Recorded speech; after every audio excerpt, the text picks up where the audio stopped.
sports. We are Baltimore. We are San Diego.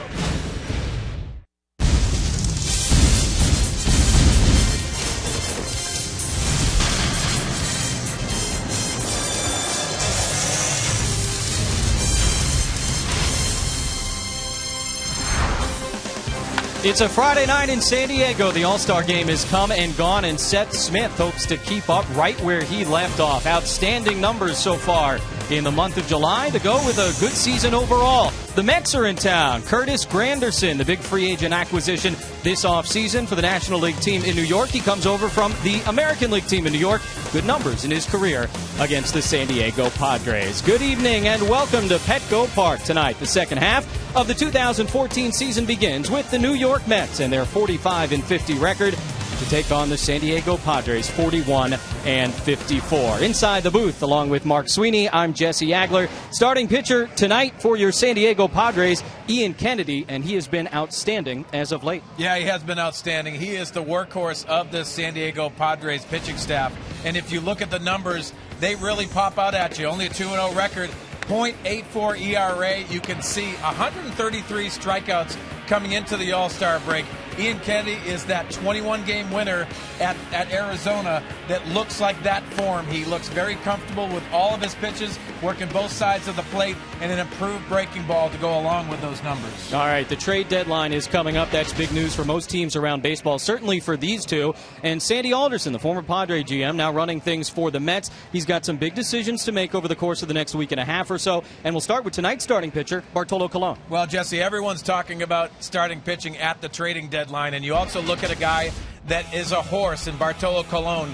This is a guy that knows how to pitch in big games. That's the reason why he's probably wanted around the league, and especially just adding to that depth in pitching. Another guy who's being discussed is the Mets All-Star this year, second baseman Daniel Murphy. Yeah, the All-Star left-handed hitting second baseman that really knows how to hit 300, and that's the consistency I think a lot of lineups would like, but his name is definitely bantered about, and he could go somewhere else. All right, plenty to get to, including the first pitch just a few moments from now. When we come back, we'll hear about the All-Star experience for Padres closer Houston Street. Mets and the Padres coming up from Petco Park.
Ian Kennedy getting ready for tonight's start against the Mets. Plenty to talk about as we get you ready. Let's head down to the field. Kate Osborne talking All-Star.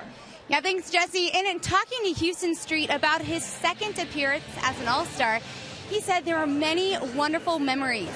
But he did say there's one moment that really stood out for him.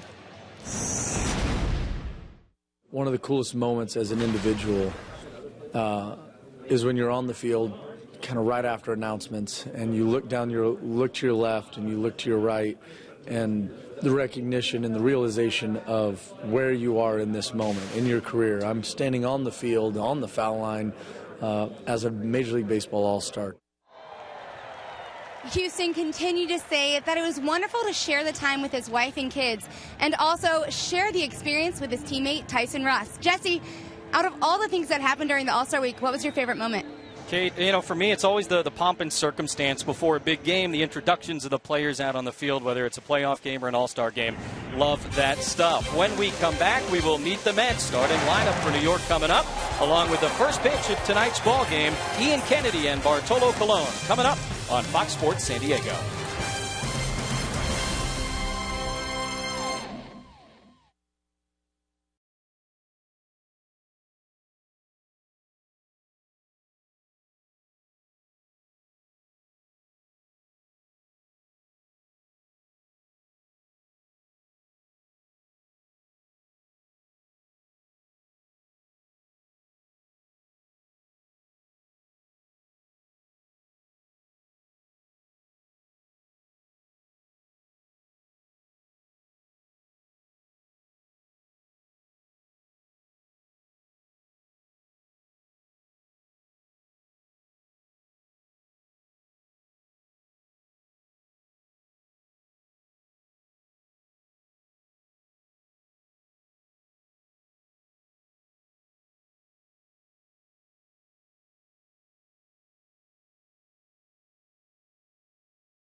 Ian Kennedy looking to do his thing again here tonight, this time against the New York Mets. Kennedy takes the mound with a 7-9 record and a 3.47 ERA, but he has been outstanding his last 3 times out. He'll be facing this lineup for the Mets, brought to you by Mattress Discounters. The new guy, Curtis Granderson, comes over from the Yankees to the Mets this offseason.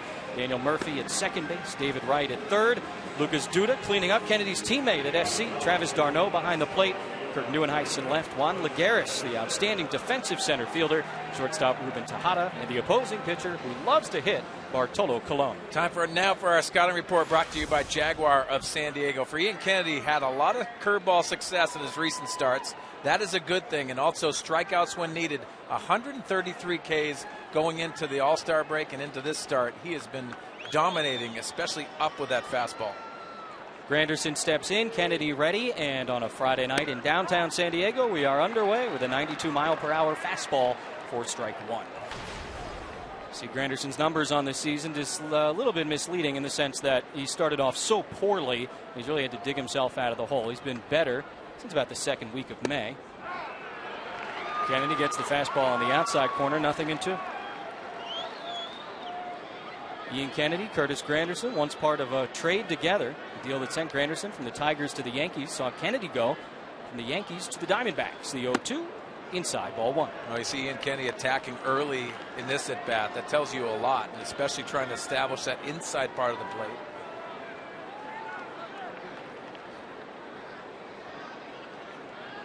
Ball and 2 strikes to Granderson. Lined up the middle and past the new second baseman Chris Nelson into center field. A leadoff base hit for Curtis Granderson. And that gives us an opportunity to set up the Padres defense, brought to you by the Aramco Group.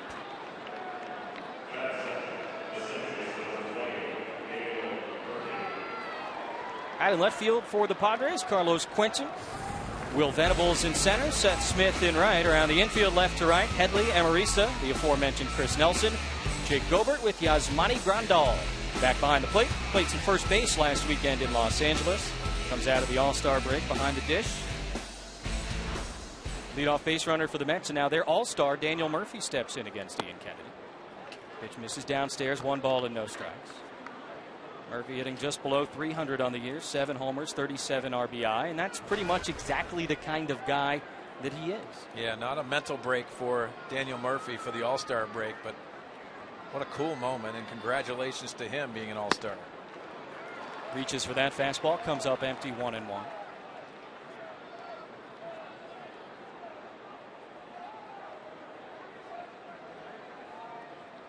Terry Collins, the Mets manager, has seen some heat these last couple of years, but seems pretty secure in his place right now. Granderson 7 for 9 stealing this year. Kennedy checks on him. Yeah, just changing times for Ian Kennedy, giving him different looks. For Curtis Granderson, has enough speed that leadoff position will steal a base.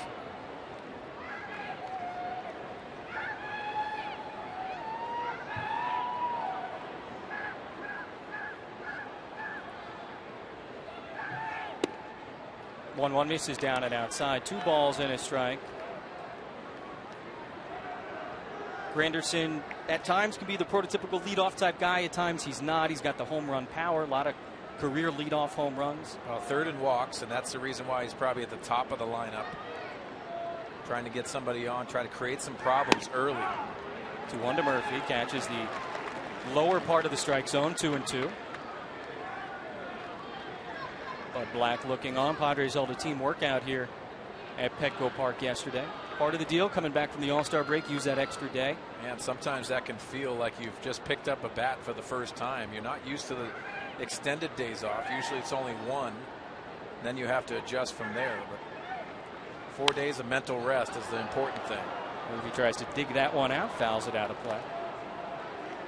Bud Black having communications with his players, expectations of what he expects for the second half for every individual. He's a good communicator. You see Doc Roberts right next to him, the bench coach, putting on the signs, holding runners. 2 balls and 2 strikes from Kennedy to Daniel Murphy. Granderson leads, and he got it. Tipped into the mitt of Yasmani Grandal. That is the first out of the ball game for Ian Kennedy, and let's take a look at the keys to the game, brought to you by your Honda dealers of San Diego County. Well, Jesse, you look refreshed and ready to go. We talked about mentally, but offensively they have to have the numbers go up, and Bud Black would like to see some consistency. Also, business as usual for the pitching staff. Historic first half, setting new team records in a lot of categories. David Wright, the 31-year-old captain of the Mets, stands in now, the 4th captain in Mets history, given that distinction before last season. An interesting point in his career. Guy that put up really some outstanding numbers earlier on, maybe has plateaued a little bit as Kennedy misses with ball 1. Well, he's battled some injuries. Obviously, the new field is not tailor-made for David Wright's swing. He has that right center approach. And right center at Citi Field is almost a graveyard. Not dissimilar to the way things are laid out here in San Diego. Kennedy hits the outside corner with that one, 1-1. Wright is the Mets' all-time leader in hits, runs, walks, RBI, doubles, game-winning RBI. The numbers are fine this year. There was a pretty high standard set earlier in his career.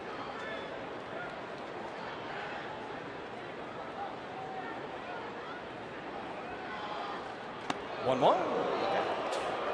That curveball gets away from him. We talked earlier, Jesse, the curveball has been much better for Ian Kennedy, and there's been some starts where he hasn't had that pitch. When you try to eliminate pitches and only pitch off your fastball on that chain, it makes it very difficult to get through the lineup at least 3 times. That's what a starting pitcher wants to do. And he has done that his last couple of times out. 21 innings in his last 3 starts. In those 3 starts, an ERA under 0.90. And as Grandal gives him the signs, yeah, Kennedy's told us this year the curveball, the improved curveball, is a big reason for the success that he's had. Said recently went back in the offseason, watched a bunch of slowed down video of Adam Wainwright of the Cardinals. That's a good example. One of the best curveballs in the game by Adam Wainwright, who started the All-Star game for the National League. 2-1, right, hits it in the air to center field. Venable had him play perfectly. 2 away. Granderson back to first, and that'll bring up Ian Kennedy's college teammate, Lucas Duda. There it is. Last 3 starts for Ian have just been outstanding. Yeah, and the last one up in Los Angeles, 117 pitch outing, which, Jesse, usually that's at the 100 pitch mark is usually where you make that decision as a manager. He let him extend himself a little bit because an extra day's rest with this All-Star break. That was the 1-0 defeat on Saturday against the Dodgers. History repeated itself on Sunday with Tyson Ross on the mound.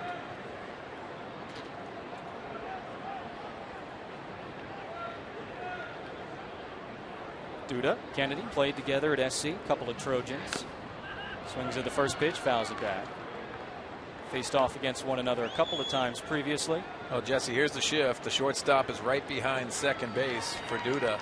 Been doing a much better job driving the ball to left center. The outfield has shifted the opposite way, because in fly balls they'll typically go to center or left center, and the ground balls are usually on the right side. Big strike 2. We are in the age of the shift. You can see that they're tracking every swing. So many stats involved with the game now. It's all about trying to get more outs. Duda has never hit more than 15 home runs in a season. He's done that twice.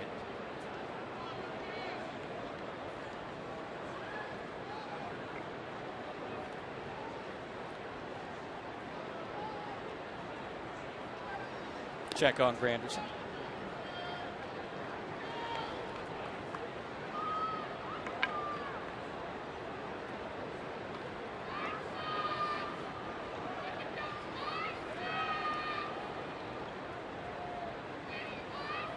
Kennedy trying to work around the leadoff single from Granderson.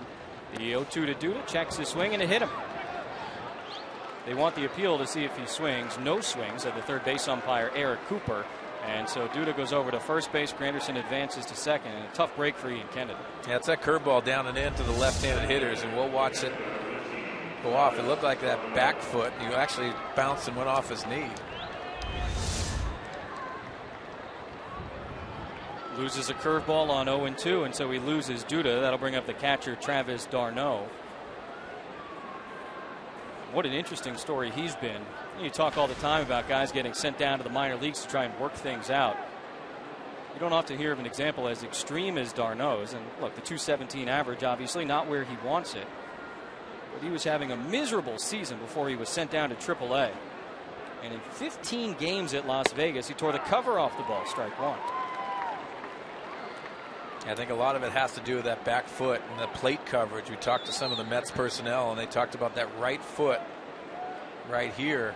That is moved towards the plate to kind of keep him a little bit, and it's an open stance, but it's been very successful for him. The 0-1 is up the middle for a base hit. Venable retrieves it. Granderson's going to come in to score easily, and d'Arnaud continues his good work since coming back from AAA Las Vegas, and the Mets take a 1-0 lead here in the top of the first.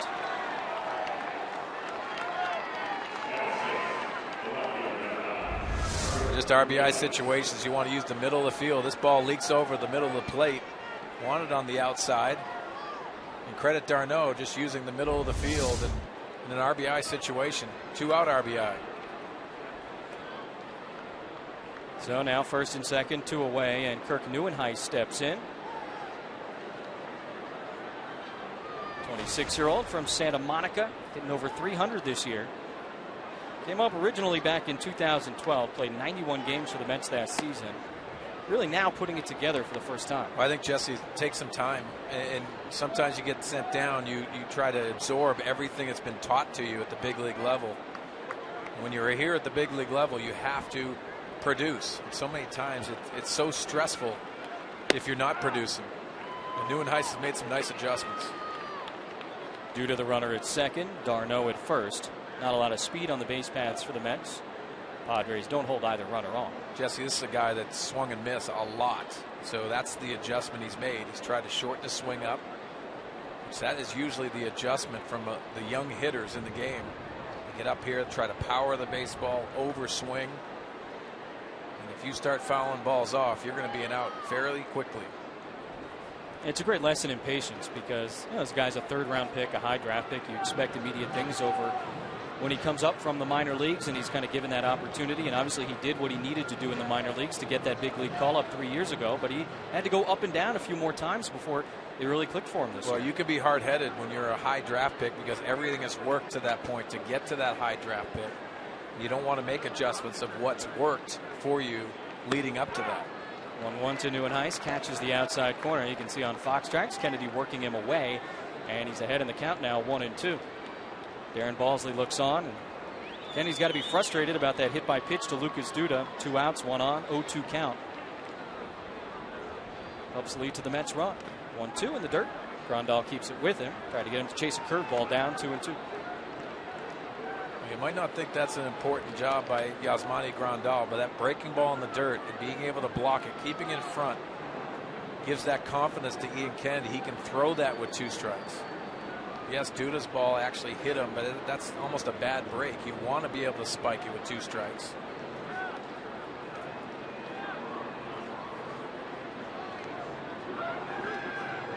Kennedy's had to work here in the first inning tonight already, the 23 pitches. Ian Grandal taking some time to get on the same page on a couple of occasions. Trying to get out by limiting the damage.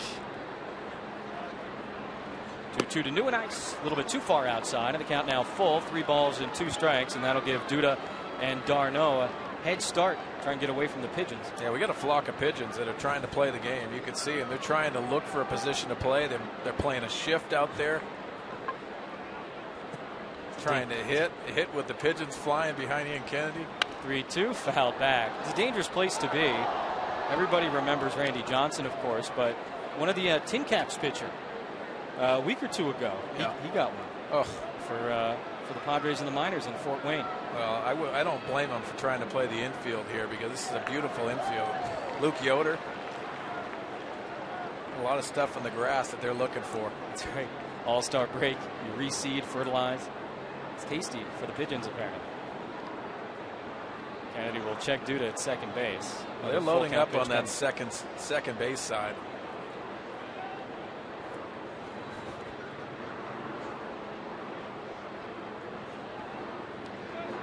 Got the Seagulls in San Francisco and the Pigeons here in San Diego. 3-2, outside, ball 4. Kennedy had been working that outer part of the plate to NYN. Can't connect with that one, and now a 26-pitch first inning with Juan Lagares coming up and the bases loaded. Darren Balsley takes a visit. Now, he has not been the same since he hit Lucas Duda. Just a hair off, and this might be adjustment mentally. Give him a break.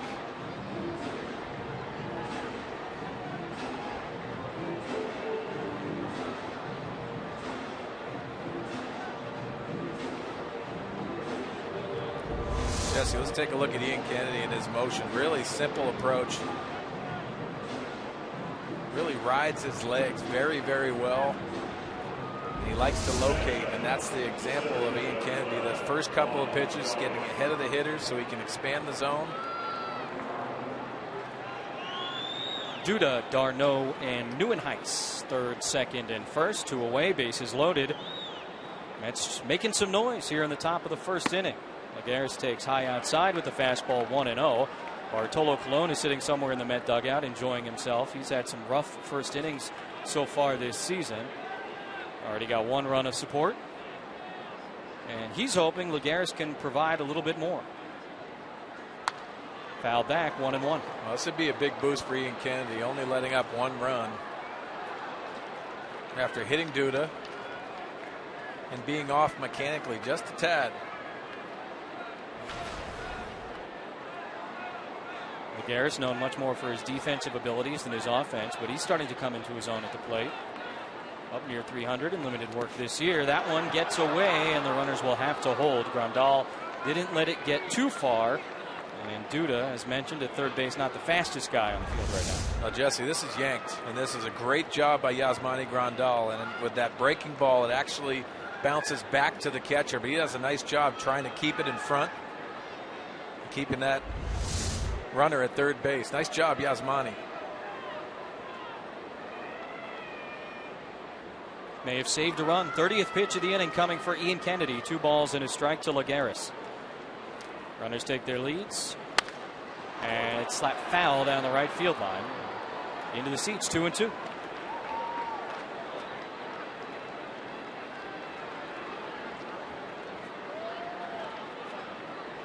Got to imagine it isn't easy coming out of the All-Star break. Your routine is broken up. Starting pitchers certainly have their routines. Extra day rest for Ian Kennedy and trying to fight through it here in the top of the first inning. Well, for the All-Star break, mentally you shut down too, and then amping up again can be an adjustment for a player. 2-2 to Lagares. In the air, shallow center. Nelson going back. Venable coming in. It's going to drop in. 2 runs are going to score, and the Mets have a 3-0 lead here in the top of the first inning. A little blooper off the bat of Juan Lagares into shallow center field.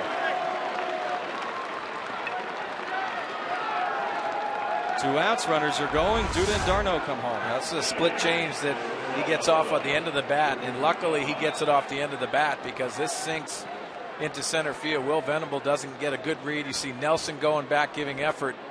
That's in no man's land for 2 RBIs. 31 pitches for Kennedy. Ruben Tejada will become the 8th man to bat for the Mets here in the top of the first. And that guy gets a little run support.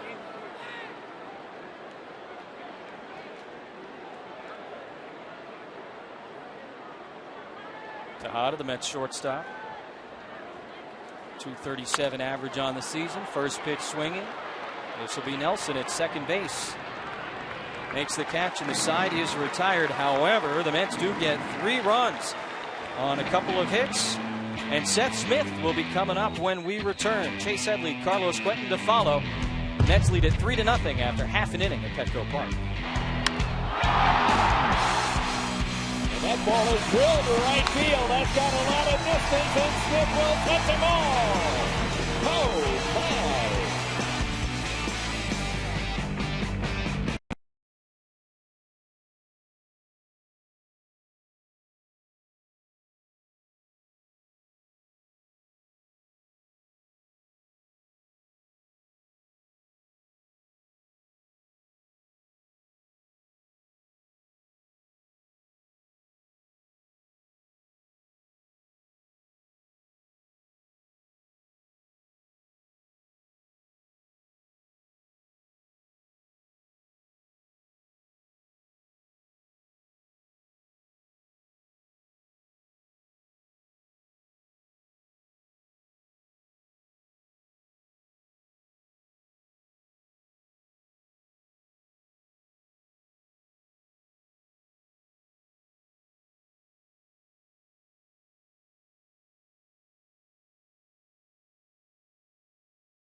Seth Smith going to lead it off again. He sort of settled into that leadoff role when he started as of late.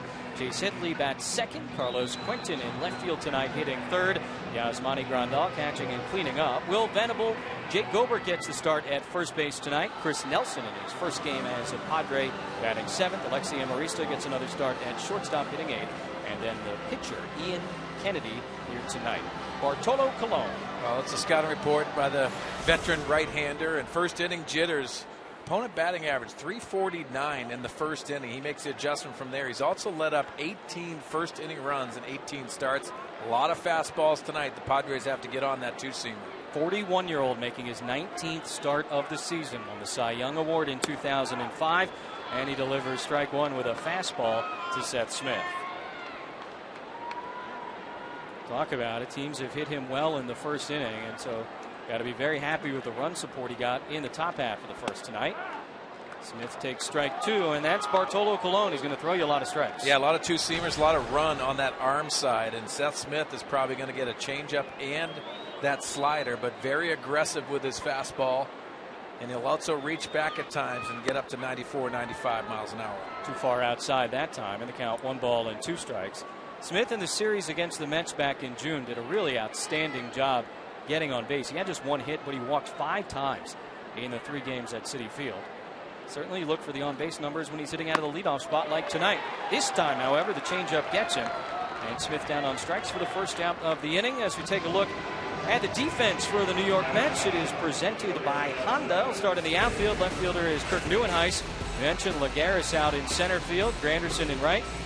Go and get it. Also throw some guys out on the bases. David Wright in his familiar spot at third base. Tejada at short. Murphy second. Due to first. Darno behind the plate.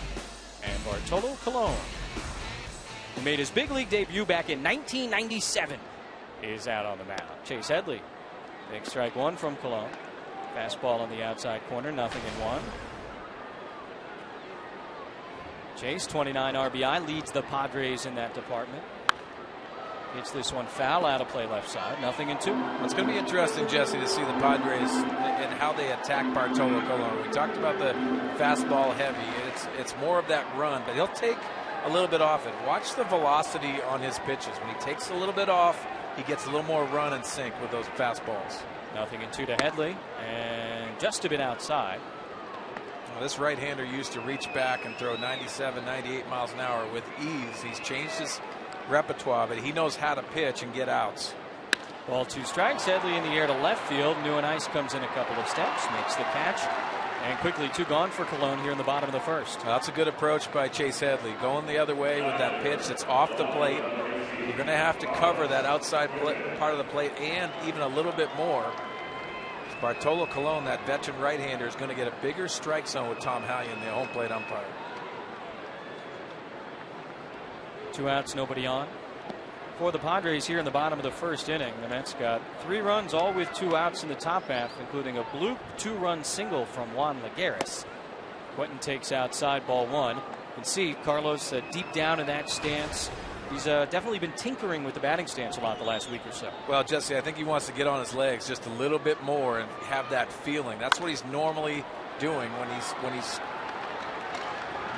Murphy throws him out, and it's a quick 1-2-3 first inning for Bartolo Colon. He's got a 3-0 lead. Granderson will bat again in the second.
Bartolo Colon will lead it off for the Mets here in the top of the second. Oh, last month in St. Louis. Wasn't this sweet, Jesse? I mean, take a look at this. It's a automatic double, and you can see him rounding first base. This had to feel really good, and the teammates having fun. This is what I want. There's Abreu just knowing that he needs some water. Everyone knows this after he scored a run. He's got to cool down. It's in St. Louis. It gets hot. They're having a lot of fun with him. You can tell that he is a great teammate, especially how much fun all of them are having. Pulls the hands in, takes a strike, 0-1. That's the Odrisamar Despaigne approach. Just pull the hands in on that first pitch. He wants to look at one. 0-1 from Kennedy. He's going to try and settle things down here in the second. And now quickly 0-2 on Colon, who's actually a career 090 hitter. Well, that had to be one of his big moments. And he gets to second base. Eric Young Jr. ends up hitting a double in the gap to score his first run in 12 years. It's a long time between runs. Guy was an all-star last year at age 40 with the A's. Best ERA of his career last season, went 18-6 with a 265 earned run average. Whatever works. 1-2 just misses. 2 balls and 2 strikes to Colon. The Mets certainly did their job against Ian Kennedy in the top of the first inning. Colon been struggling in the first. They gave him 3 runs, and then he set the Padres down 1-2-3. That one is on the inside corner. Strike 3 called, and Colon retired to start things off here in the second. Well, Jesse, in his 3 starts, Ian Kennedy's 3 starts in July, only 2 earned runs given up in 21 innings pitched. 3 earned runs in that first inning. You could tell he was out of sorts after that hit by pitch by Lucas Duda. Yeah, 16 straight games now the Padre pitchers have allowed 3 runs or less. So Kennedy's still there, but if he allows another, that streak comes to an end. Strike 1 to Granderson, who singled and scored the first run back in the first inning. And for Kennedy, Sween's obviously this inning is about getting through it as quickly as possible. Yeah, and you know what? Limit those pitches, and that's what a veteran pitcher can do. Call a strike there. Yeah, Tom Hallion called that check swing on his own. A little bit of a delayed call.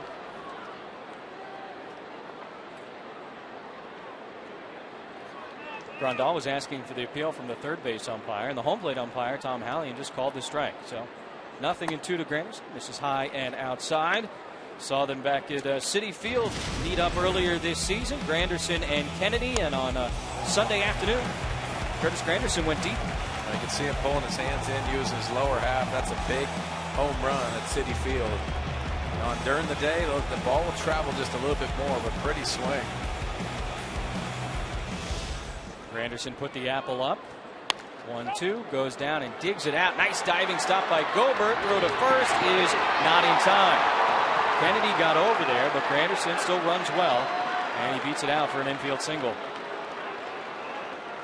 Well, Jesse, Jake Gobert doesn't have a lot of time at first base. Does a nice job diving, but takes some time getting up. And most first basemen will stay down on the ground, get on their knee, and do a quick flip, especially with Granderson hustling down the line. So a 1-out infield single, and now Daniel Murphy will step in. Chase Headley chatting things over with Ian Kennedy. Now, Jesse, I've been over there at first base with not a lot of playing time, and sometimes you'll end up getting that defense. You won't have that timing going on. Here's our top tier player profile brought to you by Arco. Perhaps a surprising member of that list, Daniel Murphy. That's surprising to me, especially with Andrew McCutchen. Anytime you're involved with that name, you can see some very impressive names on that list. 0-1. Murphy this year so far coming into play tonight, 3rd in the National League with 113 hits. Struck out his first time out. Certainly a guy that trade talks are surrounding right now. He's got 1 more year of arbitration eligibility, so be a free agent after the 2015 season. They have not talked about a long-term extension. That one gets away, but Grandal keeps it close, and Granderson back to first.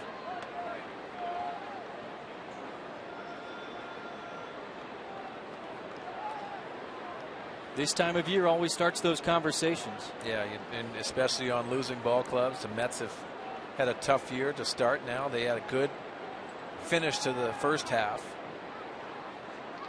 Everyone's trying to identify those players that you can pluck and try to enhance your club. Murphy goes the other way, but that one will be foul and out of play. 1-2. Yeah, they won 8 of their last 10, including 3 straight over the Marlins to sweep the Fish heading into the All-Star break. And so Sandy Alderson today was asked, are you buyers or sellers? And he said a lot of what happens on this road trip is going to determine that. They have 3 games here, go to Seattle for 3, then 4 in Milwaukee. They don't really have to make up their minds yet. And I guess that's the beautiful part of the trade deadline is you have a deadline. So they can take their time, figure out where they stand in a week or so. Yeah, not a lot of GMs want to raise their hand and say, I'm sellers.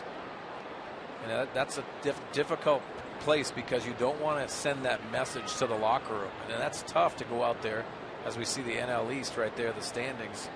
The Mets are in that position where it's kind of fool's gold there. Another nice stop by Grandal. Several curveballs in the dirt here early on from Ian Kennedy. Well, I think you got to identify your club and do you have enough pitching to sustain a winning streak? And I think the Mets have proved that they don't go on extensive winning streaks. And that's a tougher division. You look at Washington, you look at Atlanta. Those are both clubs that are built much better than the New York Mets to this point. It's also a market, at least part of a market, that starved for a winner, that had been told the last few years, hey, this was going to be the year. Hasn't happened that way as he slices this one into left center. Venable comes over, makes the catch, and Granderson's got to hustle back to first base. 2 away. Well, again, the benefit of the scouting reports, and Will Venable playing a deeper center field does a nice job ranging and getting that line drive off of Murphy's bat. So 2 outs, 1 on. David Wright steps in against Ian Kennedy. Right 0 for 1. He flew out to Venable back in the first inning. That was the second out, and things were looking okay for Kennedy. Granderson was on first, 2 away, and he hit Lucas Duda with an 0-2 pitch, and that sort of got things started. A d'Arnaud single, a walk to Nieuwenhuis, and then the 2-run single from Lagares.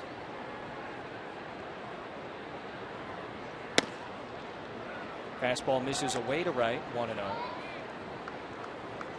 You watch Ian Kennedy at home and you might say, no, there's nothing really wrong. It doesn't look like anything's wrong. He's got the velocity on the fastball. He's got a good breaking ball, almost too much spin on the breaking ball. But this is a guy with an extra day's rest.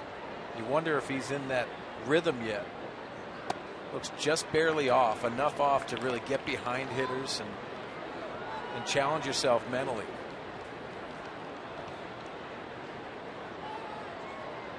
This point, obviously, just wants to be able to give it as much as he can, but approaching 50 pitches in the second inning. Something to keep an eye on. 2 to right is hit foul the other way into the seats, 2-1.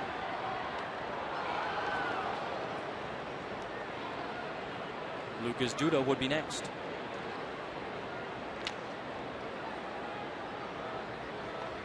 It's funny you talk about Wright. As you see, the career numbers are outstanding, and the all-time leader in so many offensive categories for the Mets. People talk about him not maybe being the guy he once was. He's hitting 285 with 8 home runs. Well, this is a primetime player, and yes, he's gone through some injuries. He has a shoulder problem now that's affecting him, but I always watch and see these are the guys that want to play the game every single day. They're the guys that you have to build a team around, and David Wright is just that for the New York Mets. Granderson goes on 2-1, double clutch from Grandal, and a nice job by Nelson at second base to keep that ball in the infield. Stolen base for Granderson, his 8th on the season in 10 attempts. Now a runner in scoring position for David Wright, and a 3-1 count. Oh, good pitch to run on too. A 2-1 count. Ian Kennedy has a bigger leg kick and has that time. I'd like to see Yasmani Grandal eat this as you see the break. If you double clutch, you don't have to throw it to second base. Some bad things can happen in that scenario.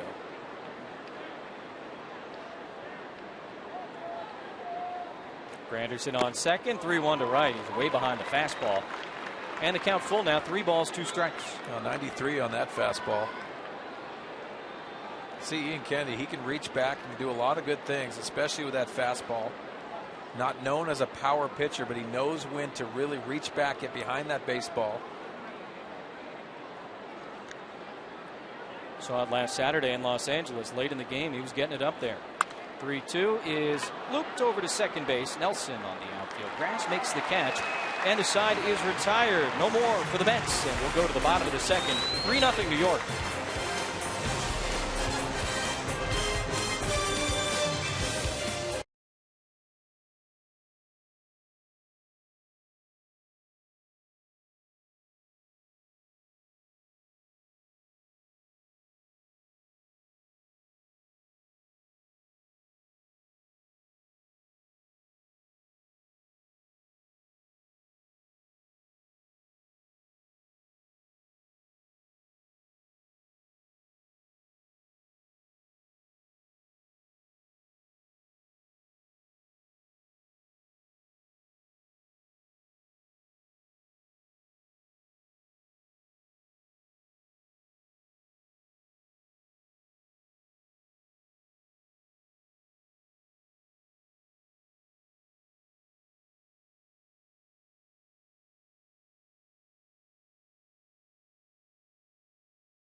Good news on the injury front for the Padres. Jed Jerko, who's been dealing with that plantar fasciitis in his left foot, flew to Fresno to pinch hit in tonight's game and also play 6 innings tomorrow and Sunday. It's really great for him. Yonder Alonso is out in Arizona tonight playing, as well as Everth Cabrera, who is here in San Diego this week and hopes to start his rehab stint here next week, following up with Andrew Kashner, who's restarting his throwing program tomorrow after some shoulder soreness. He said all is good, no worries with him. He's actually feeling really good, and Bud Black said he's just really looking forward to having his team healthy. Thanks a lot, Kate. Good news across the board is his team really tries to get healthy, and perhaps Jerko is the most exciting of that news because it's the most immediate.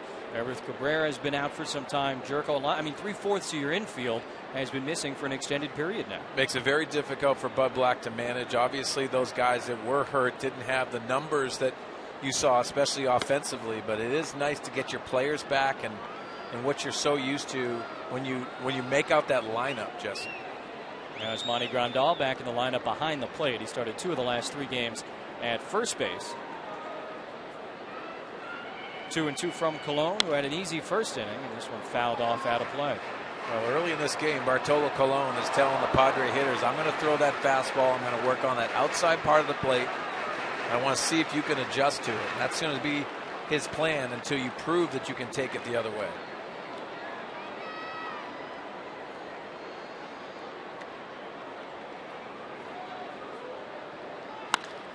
Two hit in the air, left field fairly deep, but Neuenhuis has a beat, calls, makes the catch, one away. Our Ram tools of the trade today will focus on Bartolo Colon. Well, you can see the movement on that fastball and how he commands that outside part of the plate. The fastball that goes the other way, and you can see that arm side run and also down in the strike zone. Bartolo Colon knows how to reach back with that 4-seamer, but movement and run on his fastball is what makes it very difficult to hit against. First at bat tonight for Will Venable, who steps in against Colon. He's through an inning and a third on just 17 pitches. Venable had a 3-hit game Friday against the Dodgers. Going to try and keep it going here in the second half and work on his numbers overall.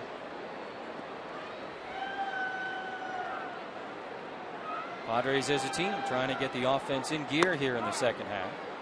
There's a strike, 2-1 from Colon. Jesse, you see that front door sinker that a lot of left-handed hitters are going to almost jerk themselves with that bat. They think it's going to go right at their rib cage, and has that movement across the plate. Very impressive. Same thing there. This time fouled off behind the dugout. 2-2. Greg Maddux made this pitch famous. He actually threw it behind your back and could manipulate the baseball, not with velocity, but movement. And what that movement does, it takes it off the barrel of the bat, off the sweet spot. So you're going to see some jam shots. You're going to see some end of the bat swings. That's because of the movement on the pitch. 2-2, swung on and missed. Second strikeout for Colon, and 2 away here in the second.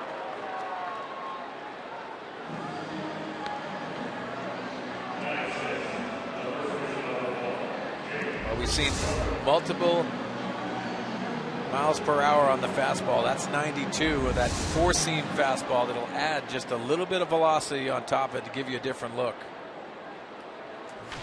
Jake Gobert steps in, 265 in his 17 games with the Padres. Came over in May as part of that Kyle Blanks deal. Swings and misses. Strike 1 from Colon.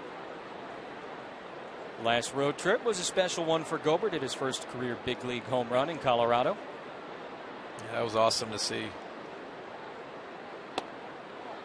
That one misses inside. A ball and a strike to Gobert. What was Loretta calling him in the pregame show? Gobert. Jacques Gobert. Yeah, I like that. Anything Mark Loretta says sounds good. He had the accent dead on. 1-1 goes down and hits it in the air to right field. Granderson coming in, making the catch, and the side is retired. 6 up, 6 down for Bartolo Colon here. The Mets have a 3-0 lead as we go to the third. Duda, Darno, and Neuenhuis.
A special first pitch tonight. This is astronaut Rex Walheim, who is charged with throwing out the first ball before tonight's game. Nice job, Rex Walheim. The astronaut throws a strike to Rene Rivera, and Rex joins us in the booth here in the third inning as Ian Kennedy goes to work on Lucas Duda. Rex, welcome to San Diego. Hey, thanks. It's great to be here.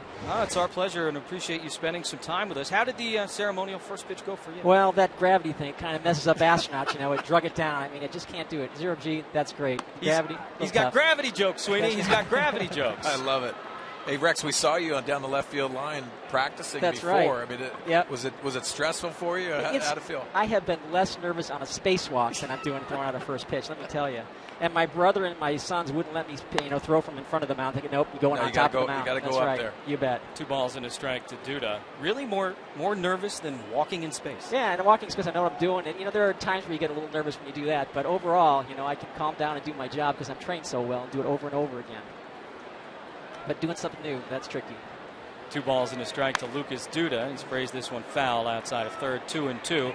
Tell us why you're in town. I know there's a great mobile exhibit here in San Diego right now. Yeah, we have a number of outreach events we're doing here in San Diego where we're talking to kids and schools and various organizations about the space station and what it's bringing to America. Basically, we're doing experiments and learning about science on the space station to have benefit here on Earth. Rex, talking about kids too, you got to have a great reaction from the kids. What are some of the questions that they ask you? Well, they like to ask what it's like in space. The floating and the things like that. What do you eat? And of course, they ask you, have you seen the aliens? That type of question. I like that question a lot. So. Well, have you? I can't talk about that. Oh my goodness! No, I haven't. But I'll keep looking. 2-2 to Duda. Kennedy delivers a little bit downstairs, and the count runs full on the Mets for third baseman. 3 balls and 2 strikes. So we're talking about the International Space Station. I mean, what's it like living aboard the International Space Station? It's an amazing facility. It's the size of a 5-bedroom house, so it really is amazingly large, and it's a state-of-the-art research laboratory. It's a U.S. National Laboratory. 3-2 to Duda, hit in the air, right center field. That's going to find the gap. Venable's got to go chase it down. Bounces up against the wall in front of the beach there. It's a standing 2-base hit for Lucas Duda, 22nd double of the year for the Mets first baseman. He's on base for the second time tonight, and a leadoff man aboard for the Mets. Well, talking to the Mets personnel, they said that he's using the big part of the field. You can see him working his hands inside this baseball. Watch that lower half work through the baseball. So Duda on second, and now d'Arnaud at first. And yeah, the Mets have started this car wash thing with the towels. After a guy gets a hit, or when he comes back to the dugout after a home run, they put him through the car wash. Well, if you're 8-2 in your last 10 games, things are going well, so you're going to have those moments of joy, especially on the bench. Got to be able to win to have that kind of fun, and it has been better as of late for the Mets. First pitch to d'Arnaud is a fastball that misses, a little bit high and outside. RBI single. First time up for the Met catcher, continuing to improve on his numbers since he returned from AAA Las Vegas. Rex, I wanted to ask you too, in the third grade, we were always asked, what do you want to do when you grow up? Yeah. And so many people say astronauts. d'Arnaud looking for the gap in left center field. It's going to fall in. Duda got a late break. Tim Tuffle will hold him at third. Runners on the corners now to start things off for the Mets here in the third against Ian Kennedy. And to finish that thought, so many people say astronauts, doctors, so many things. What did you put down when the third grade teacher asked you what you were going to do the rest of your life? Yeah, well, I had really thought about flying in space. I was interested in it by reading books about space and stuff like that, but I really never took it seriously until later in life when I had accomplished some of the things I needed to accomplish in order to get ready to apply to be an astronaut. Oh, it's incredible. I didn't say professional athlete. I had no idea what I wanted to do at third grade, but I always had that question. I always remembered that question. It was so important, and you talk to these kids. Do you encourage them to really look and read about those things that you did as a youth? Yeah, since I grew up in the Bay Area, not too far from here, I used to look up and watch the airplanes fly over, and I would tell the kids, hey, if I grew up and was looking up in the sky just like you are, if I can do it, then they can do it too, because dreams do come true. And really, sometimes I have to pinch myself to believe it really did happen. I got to fly in space 3 times. One of my favorites was looking down on the coast of California from doing a spacewalk. I could see the whole coast, just absolutely amazing to see 1,000 miles. RBI situation for Kirk Neuenhuis. Runners on the corners, nobody out. And now 1 ball, 1 strike count. What was your first experience in space like? That first moment of weightlessness, I imagine you take the seatbelt off, it straps off, and you're in space for the first time. You know, I thought it would be this magical experience where you float up to the window and look at the majesty of the earth, but the first day in space is like a war zone because you're not feeling good in it. There's all stuff floating around. You just don't know what to do. So it takes a while before you get your space leg, so to speak, and you can really enjoy it. Neuenhuis sprays that one foul. Now a ball and 2 strikes. Astronaut Rex Walheim is with us. Got the exhibit here in town. Monday coming up, a big anniversary in NASA's history. The first men on the moon. That's correct. That'll be the anniversary on Monday. The majesty of it and all that. I mean, I imagine that plays so much into for all of you guys that end up following this line of work. Absolutely. To think we had people on the moon is absolutely amazing. And it still inspires people today. I mean, even 45 years later that we put people on the moon is an amazing accomplishment. Ball and 2 strike, and backdoor breaking pitch misses away. 2 balls and 2 strikes to Neuenhuis. Rex, everyone has their element of what they have to do up in space. What were you in charge of? My main job on my missions was spacewalking. So my first mission, I was the rookie. And I went out with a veteran spacewalker. And the second mission, I went out with rookies and did 3 more spacewalks as when I was the lead spacewalker. Really neat progression. Is there any hazing going on with rookies? A little bit. Once in a while, do a little bit. But you can't. Obviously, you can't get too far into it because they'll get back at you too. So you got to be careful. 2 balls and 2 strikes to Neuenhuis. Slow ground ball to the right side. That's going to get a run. And Nelson with the underhand scoop. First out of the inning, but runner goes to second and 1 crosses the plate. 4-0 Mets here in the 3rd.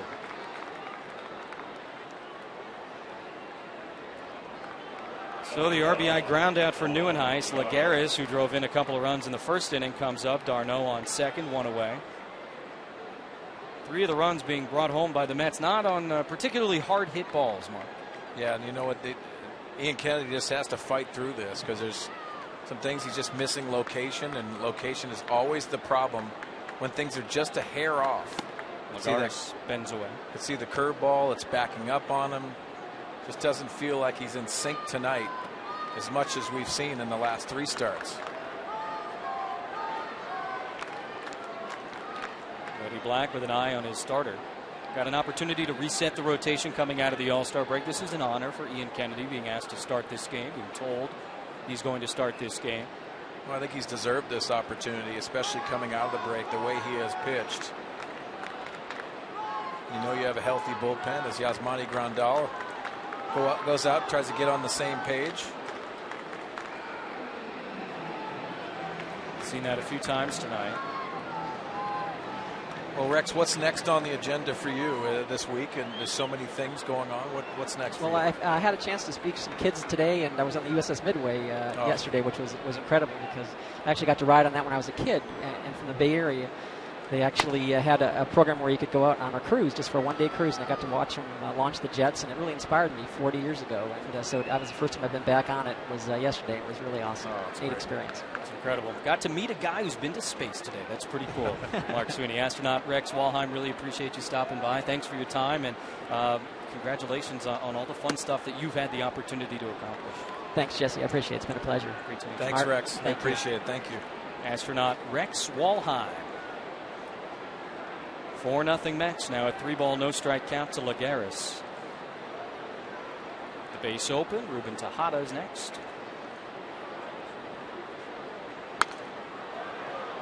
Hit in the air foul. He was swinging 3-0, Lagares.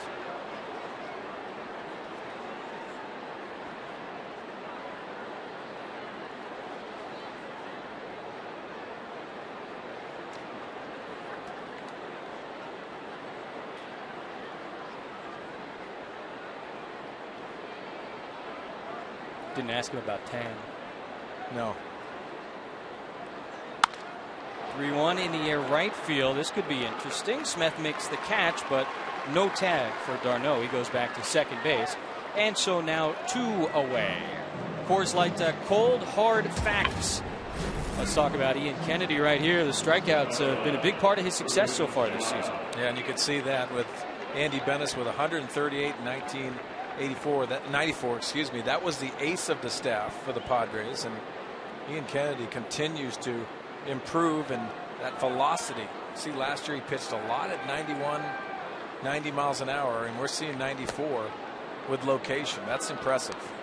With 2 outs and a runner at second base, they're going to intentionally walk Tejada to get to Colon. He's perhaps half seriously asking the bench about a bunt. Probably not with 2 outs.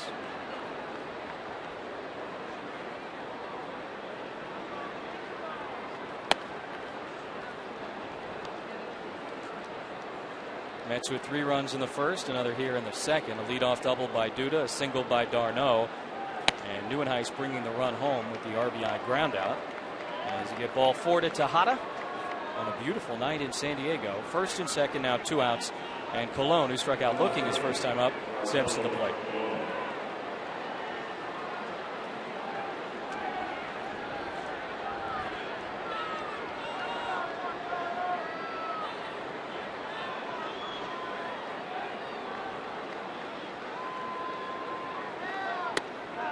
Bartolo takes a strike, 0-1.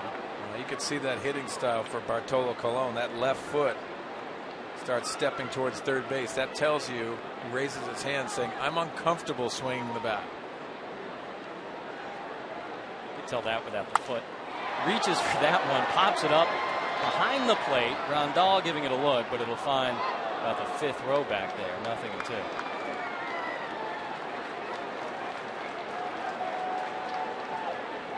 I kind of like that he takes his hacks, though. Well, listen, I mean, if you have a bat in your hands, you never know what's going to happen.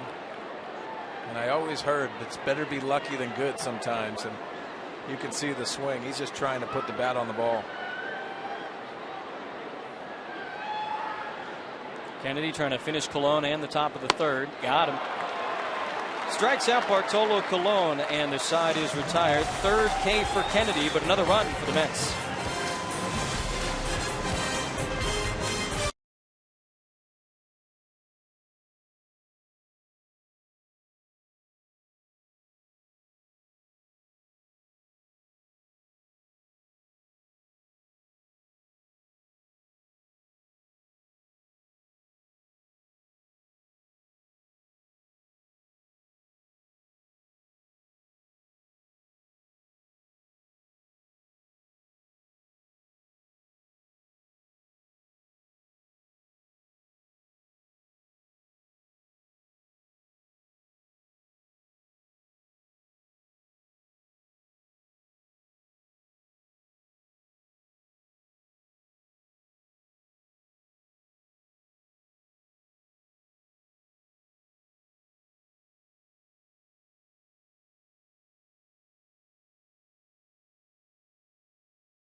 Let's check in downstairs with Kate Osborne.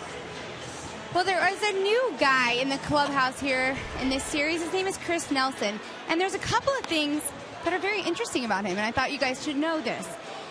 He thinks that he's the top 100 ping pong player in the world. And he did not even say that sarcastically at all. He really does think he is a top 100 ping pong player in the world. Second, if he could cook his own meal, he would cook breakfast. He would make the fluffiest eggs with that little vegetarian sausage. Y'all know what I'm talking about on the side. He really, really likes that sausage. And I asked him, what is his favorite outfit? And he said, you know what, I had to think about this one. He said, I wore it on the plane ride over here. An old vintage wash t-shirt, some 7 jeans, and some sandals. Chris Nelson, good guy to have here, right here in the clubhouse of the Padres. Jesse? Yeah, selected from AAA El Paso today. The wardrobe, that'll fit in perfectly here in San Diego. T-shirt, jeans, flip-flops. Yeah, you got to own flip-flops if you live in San Diego here. That's a staple. First pitch from Colon, misses downstairs. Nelson was hitting the ball well for AAA El Paso. You see the numbers with the Chihuahuas, 24 games in the Padre organization. Spent spring training and the first start of the year in the Reds organization. Their AAA team. 9th overall pick back in 2004. Colorado. Swings at that one, hits it in the air to right field. Granderson going back shy of the track, makes the catch. And Nelson is retired. That's 7 straight for Bartolo Colon to start things off here on his first game back from the All-Star break.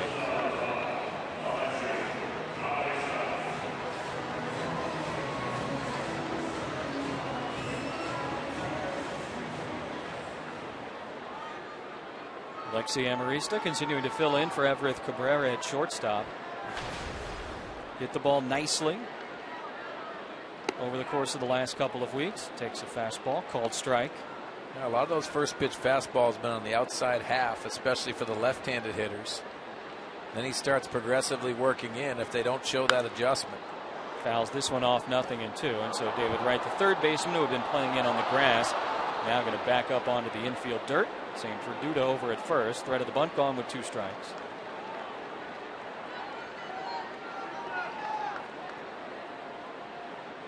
The 0-2.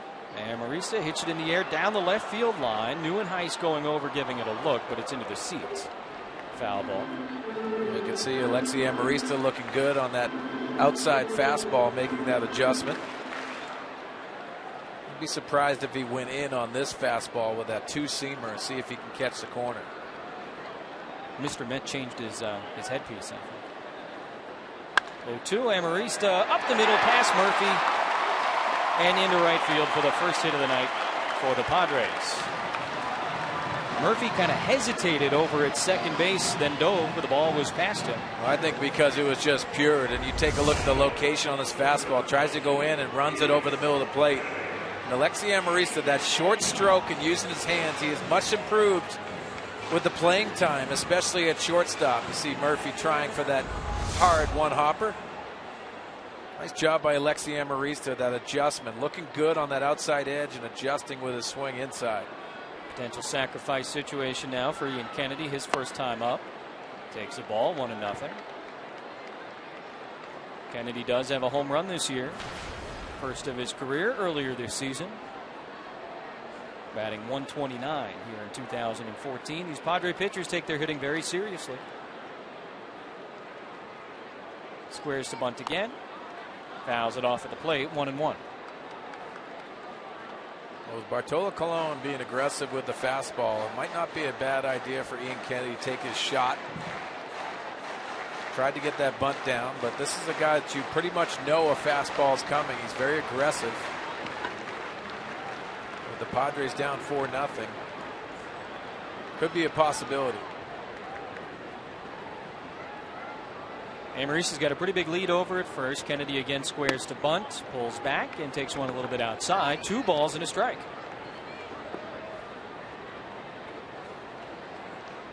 Kennedy getting the signs from Glenn Hoffman down at third base.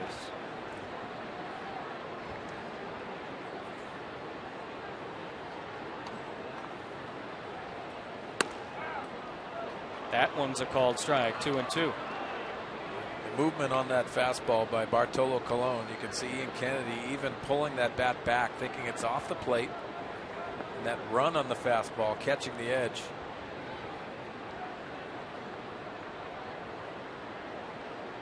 To Kennedy, still showing bunt, pulls back, and now a full count, 3 balls and 2 strikes. Nothing else. Kennedy making Colon's pitch count rise a little bit here.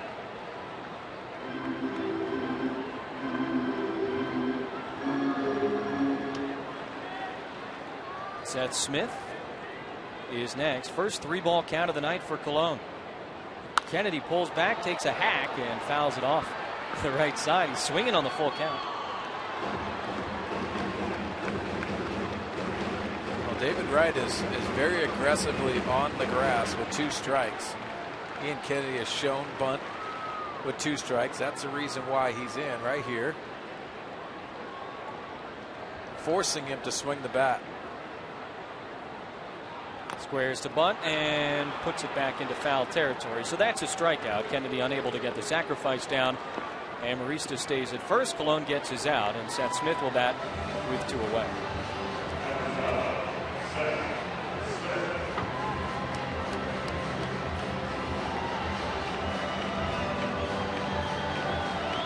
You see Ian Kennedy shaking his head. Frustration continues for him tonight. Colon retired the first 7 men before Amarista singled with 1 out here in the 3rd. Now 2 away for Seth Smith. Check on Amarista. Smith 0 for 1. He struck out in the 1st inning. Hitting over 300 here at Petco Park this season. 306 average coming into tonight. Had a good run heading into the All-Star break, and clearly the most potent offensive weapon on the Padre roster in the first half. Another check on Amarista. This time it gets away. Thought about it. Now he's going to take second. It'll get there easily. There's Dudas to run all the way over to the side wall to retrieve it. Yeah, kind of a surprise for Bartolo Colon trying to pick off Alexi Amarista. Not a guy that steals a lot of bases, but you could see that this throw is off mark, and Lucas Duda does not do a good job catching the baseball. As a first baseman, if you're not going to tag him, you got to catch it. You got a big glove over there. You got to help yourself out, help the pitcher out. Colon charged with the error, 3rd of the season on him. So now a runner in scoring position, and it's almost as if Kennedy did get the sacrifice down. First pitch to Smith, swung on and missed. Chased the high fastball, couldn't connect, 0-1. Let's see if Bartolo Colon goes to that changeup or even that slider that he has to go along with that fastball. Especially with Seth Smith. This is a veteran guy that knows how to give a plan up at the plate. The 0-1 is hit hard in the air to left. NYN going over towards the line. That one will find the seats though. 0-2.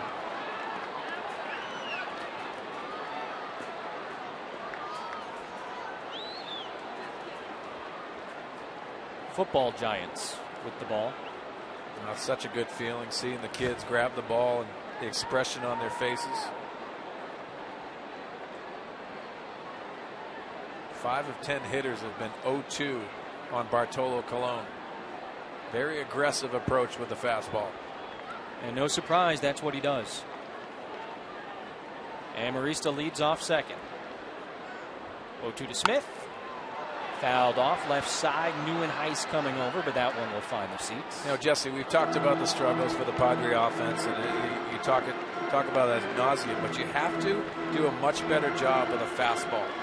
The fastball counts. You have to be able to square it up, especially at this level. And you're seeing a lot of confidence from the opposing pitchers, and that's not a good sign. I think Bud Black and his coaching staff have seen that. But yes, the numbers are down, but you got to be simple. You have to simplify your approach and get after that fastball. They've been working Smith up and away. This time they come in, and it's strike 3 call. 4th strikeout for Bartolo Colon. Padres get their first hit, but they're held off the board. Colon's going to lead it off.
timing and rhythm and what did I do last pitch? Did I hit my spot? Did I not hit my spot? Is my slider working? There's too much of that going on to really even consider the rest.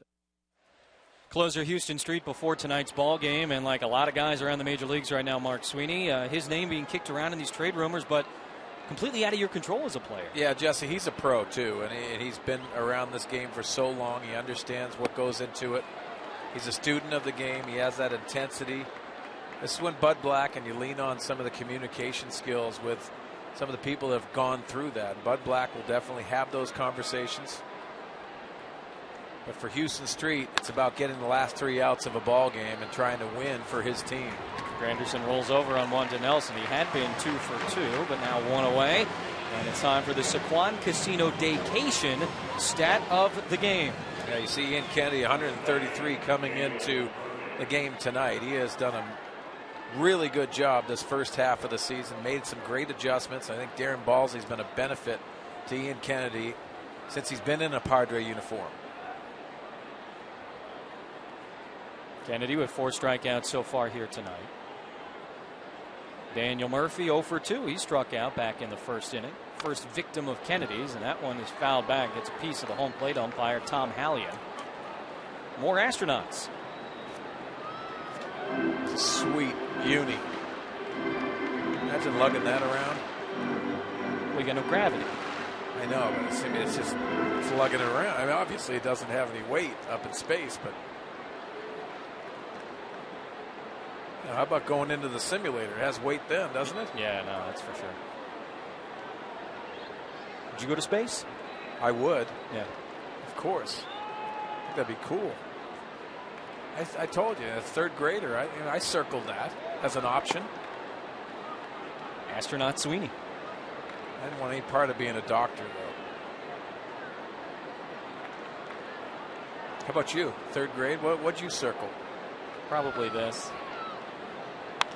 One more. Well, congratulations. Thanks. Says the guy who played in the major leagues.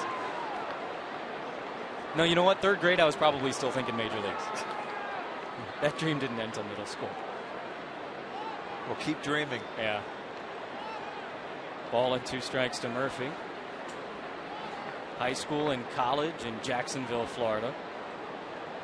Drafted by the Mets. But will he be a Met very longer? 2-2. That'll be the question. Well, Mark Loretta down near the dugout. Mark, you've been through the trade rumor process. You heard Houston Street's comments about he just focuses on what he has to do on the field. How did you handle it? Yeah, you're right, Swains. I actually went through it twice. Once during the season I got traded, and once I got traded in the offseason. But Houston's exactly right. All you can do is control his job on the mound every day, and the rumors are going to be out there. And you also know the flip side is if you do get traded, you're going to a team that is either in first place or right there in the playoff chase. So it's also nice to be wanted on the other side. Yeah, that's a part of it. Teams that are buying around the trade deadline, they expect to be able to contend into October. And certainly a silver lining for the players. 2-2 is in the air to left. Quentin going back towards the line, makes the catch, and 2 up, 2 down against Ian Kennedy here in the top of the 4th.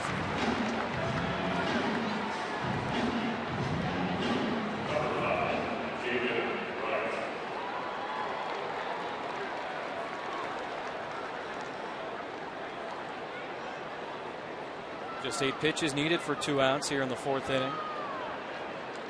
As you see, Kennedy's pitch count pretty elevated at this point.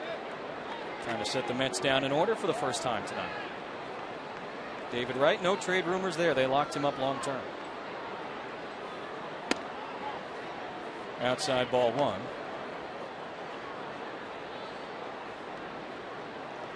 Early in his career, David Wright did an outstanding job hitting against San Diego. As you see, that has not been the case the last 3 series. Outside ball 2.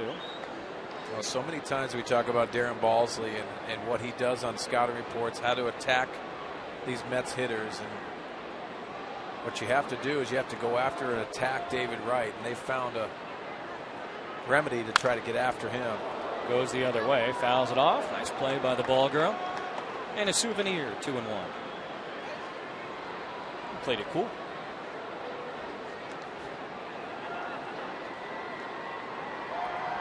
David Wright can probably commiserate with some of the Padre hitters through the years that have struggled with Petco Park. Citi Field plays very big in Queens.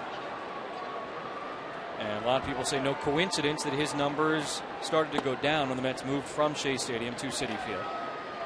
Well, it's that comfort level. There's so many different things you have to adapt to, but David Wright also knows that he has that inside-out approach with power to that right center gap. And taking those doubles, taking the RBIs is what he's really slipped into after that first year of Citi Field. Away, away, away, and ball 4 from Ian Kennedy. So a 2-out walk, and now Duda, who scored a couple of runs for the Mets, coming up. Well, down to Mark Loretta again. David Wright's career. What do you think of how he's handled it in the Big Apple? You know, he's done a great job, Swains. I think. I think he learned a lot from Derek Jeter being in New York and really being a pro and just kind of taking care of his business on and off the field in a low-key manner. You don't see a lot of tabloids with David Wright in it, and that's a testament to be able to do that in that kind of market. That's a great point. Being a pro. Amarista shifts over back behind second base, and a breaking ball from Kennedy drops in for a strike. 0-1. You see Alexi Amarista behind second base right there. He has to handle that stolen base attempt. But this one, David Wright likes to take those opportunities, especially with 2 outs. Getting that scoring position, especially with a 4-run lead. Just 4 for 8 so far this season. Mets, though, tied for 6th in the major leagues with 66 bases. Duda pops that one up. Foul territory back behind the plate. 0-2. Well, Duda's a power guy that likes to swing at it, but when you get to the 0-2 count, that's when you try to steal a run. Those opportunities.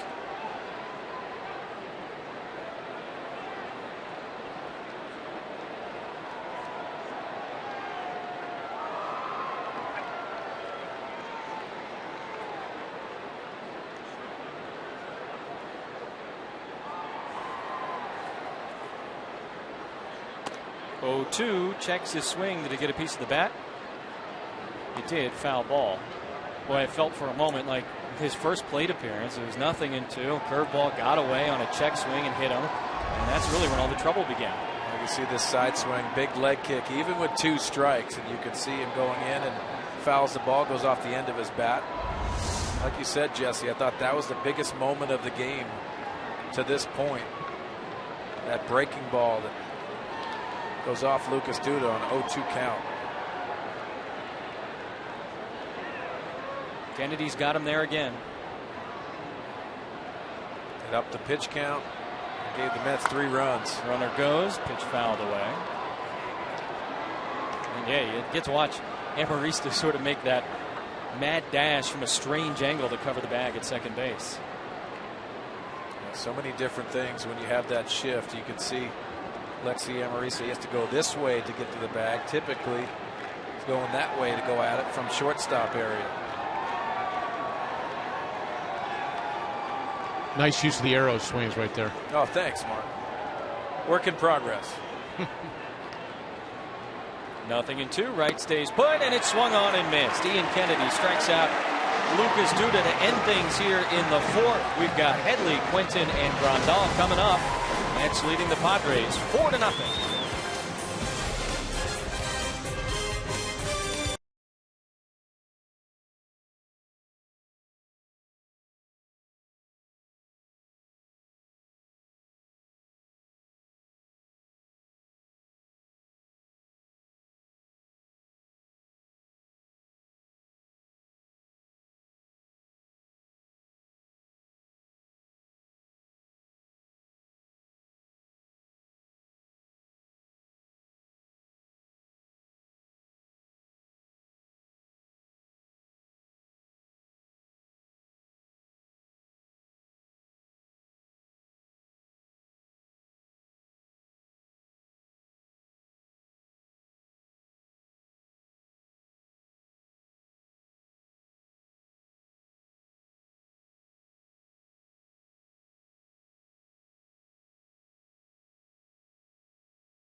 Kaiser Permanente, Thrive.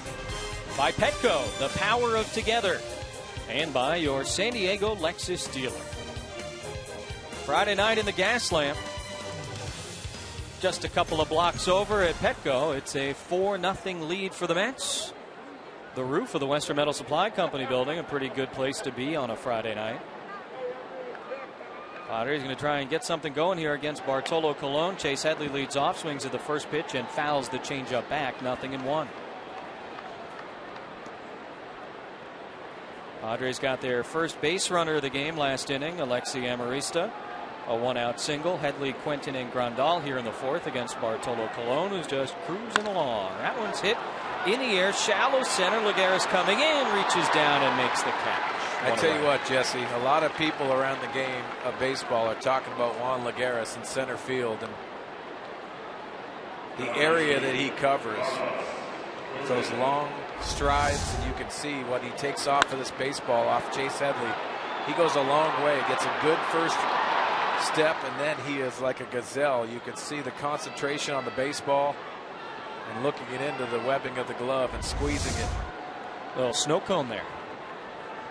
He had to go a long ways. He's trying to catch the baseball, but this center fielder's opening a lot of eyes defensively.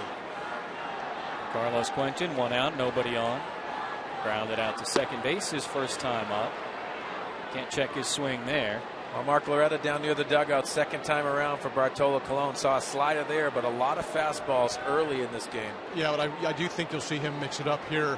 Going with the changeup to Chase, and now the breaking ball to Carlos there. I don't think he'll just go all fastballs like he did the first time through.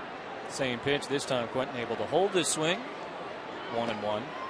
You saw Carlos Quentin asked for the first base umpire if he could check the swing. I don't think Tom Hallion, the home plate umpire, was going to check until he asked for it.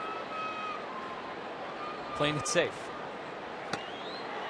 1-2. He's one of the rare guys that asks the umpire as the hitter for the check. I've never seen it.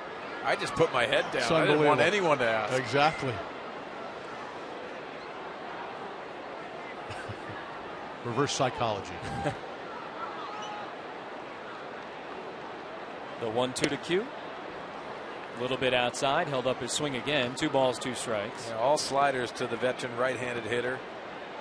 There's that different stance. You could see that front leg trying to get some leverage in the ground.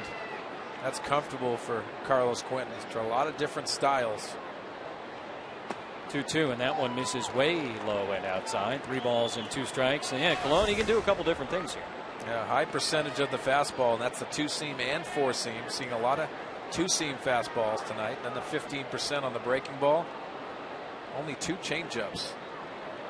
That breaking ball's on the rise, though, here. Yeah. As he gets through the lineup for the second time. Payoff pitch, swung on and missed. Slider gets Quentin. 5th strikeout for Colon. First 2 men go down here in the 4th. Well, the scoreless innings continue to pile up for the Padres. Back-to-back 1-0 losses in Los Angeles Saturday and Sunday before the All-Star break. And now Bartolo Colon through 3 2/3 without allowing a run here in the first game after the break.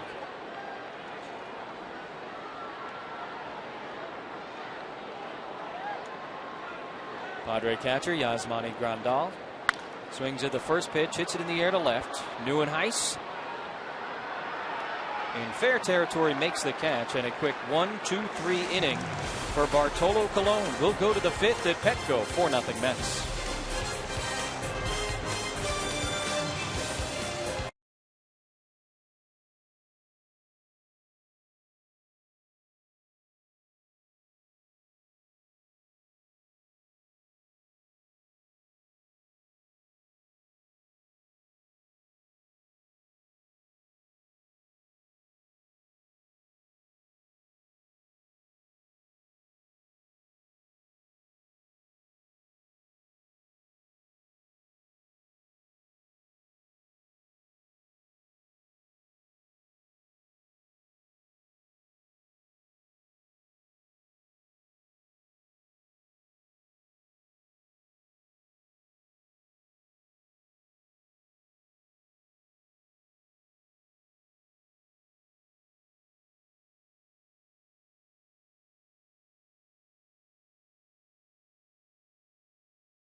Match time now for the Fan Diego fan of the game here at Petco Park. He's got the camo t-shirt on. Hey, tomorrow night you got the camo Cashner jersey for all fans in attendance. 5:40 first pitch. Tyson Ross has been outstanding. Will be on the mound against Dylan G. Nice crowd on a Friday night here at Petco. Taking in the Mets' only trip to San Diego this year. Padres swept the Mets 3 straight last season in San Diego. Going to have to come from behind if they want to continue that winning streak against the Mets here in Southern California. Travis d'Arnaud, Kurt Neuenhuis, Juan Lagares. d'Arnaud 2 for 2 tonight. RBI single and a run scored his first time up. He takes a strike from Kennedy, 0-1. Mark Loretta's downstairs, and we talked about it. d'Arnaud's been outstanding since he was brought back from AAA Las Vegas. You never know, I guess, Mark, what you're going to get from a guy when you send him down and then bring him back up. Right, you're hoping that he'll go down and really take advantage of it and work hard, savor his time in the big leagues, and come back better. And it looks like he's done that. But you never know. You're right, Jesse, if that's going to work or not. He's hit in 16 of 17 since getting the call back up. That fastball hits the inside part of the plate, 1 and 2. Yeah, Jesse, we talked to some of the Mets personnel about him going down to AAA, and it's funny, you know who made the adjustment? His pitching coach, Frank Viola, the AAA pitching coach, and he said, you know what, stop thinking and go out there and just perform. And sometimes you overthink trying to make adjustments in the game, and try to simplify it as much as you can. I think Travis d'Arnaud has done that, especially in his AAA stint and coming back. Hits that one to short, and Amarista goes down to get it 1 away.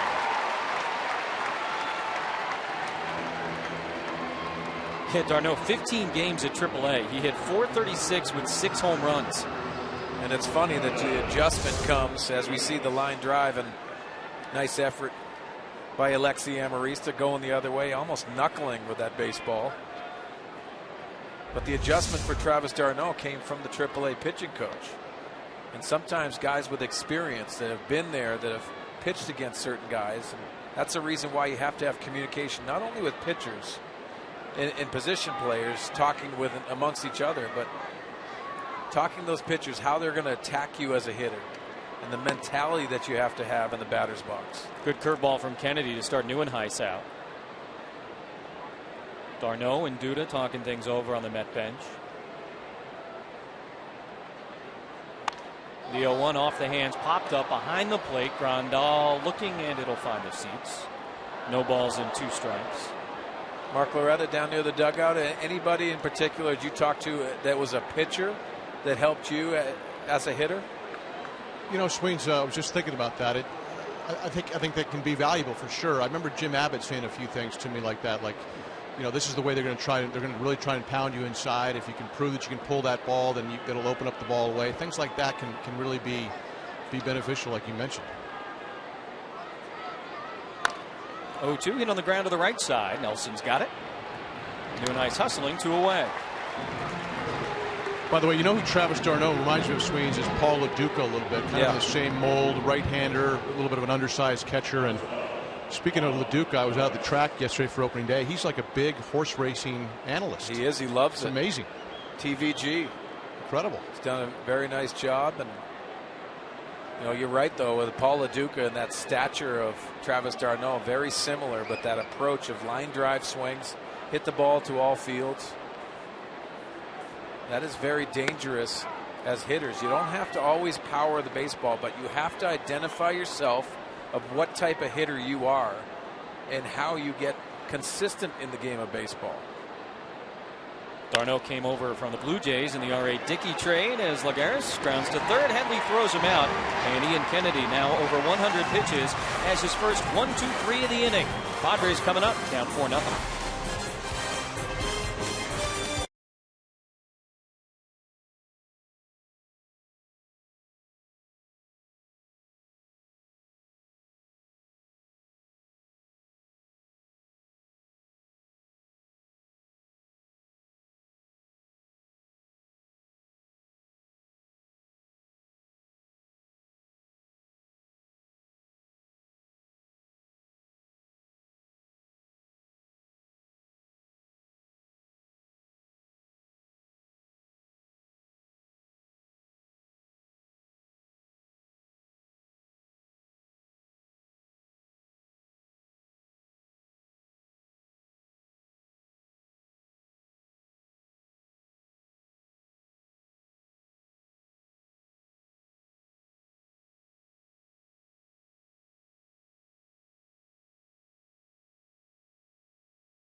Kaiser Permanente and bringing members of the Challenged Athletes Foundation to tonight's game. They got aboard the bus and checking out the Padres and the Mets on a Friday night. Happy to have them with us as Bartolo Colon goes back to work. Will Venable, first pitch swinging.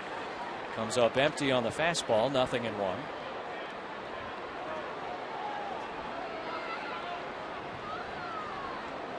Venable struck out his first time up against Colon. We saw more slider out of Bartolo last inning. See how he approaches things here in the 5th. He has been very efficient. Just one hit for the Padres. A 1-out single for Alexi Amarista back in the 3rd inning.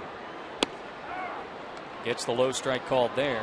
1 ball, 2 strikes to Will Venable. Mark Loretta, we saw Will Venable have a productive second half. What would you like to see with him? 200 coming into this at bat. Yeah, Sweens, you know, he's a guy that's going to be a streaky hitter, and he works off confidence. I just hope Will can get a few hits and string some games together where he can, right on cue, base hit up the middle. You gotta love that.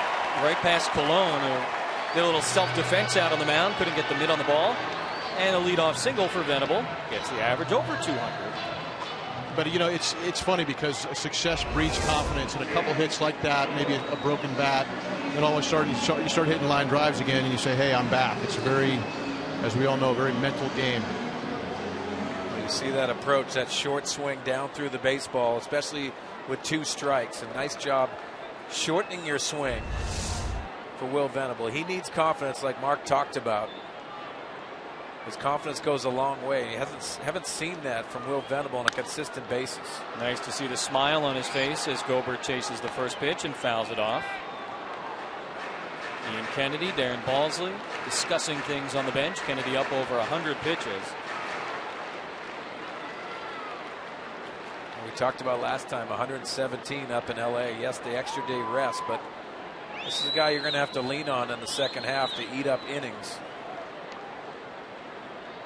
Those communication skills that Darren Balsley has with his pitching staff, so important to really understand moving forward what adjustments you're going to make, what you could have done earlier in the game to kind of reduce that pitch count. It's not all about mechanics from Darren Balsley's point of view. It's that mentality that you got to have.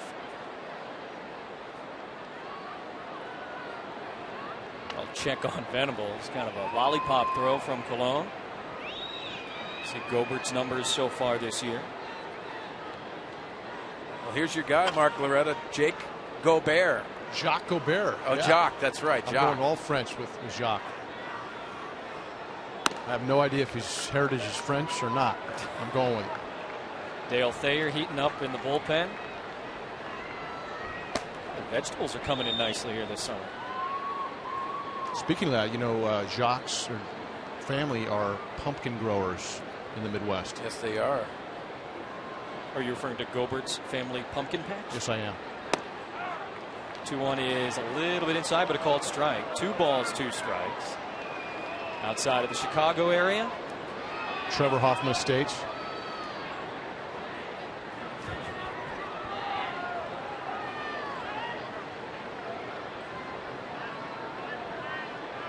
Made his big league debut for the Padres earlier this season after coming over from Oakland in the Kyle Blanks trade. 2-2. Popped up left side, right, giving chase, foul territory. It'll find the seats.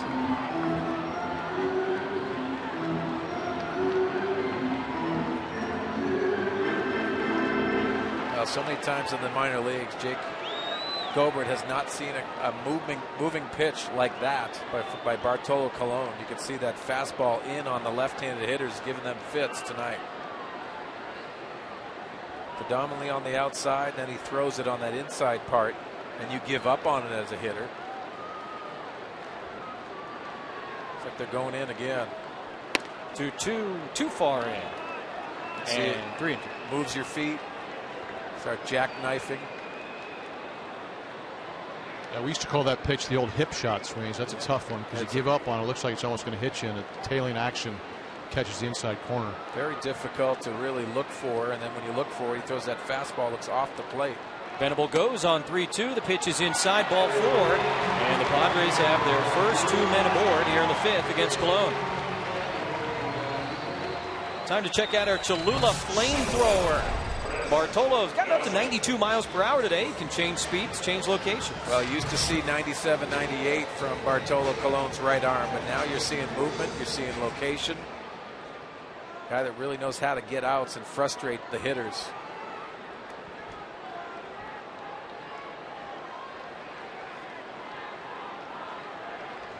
Padres down 4-0 after the Mets got 3 runs in the first and another in the third.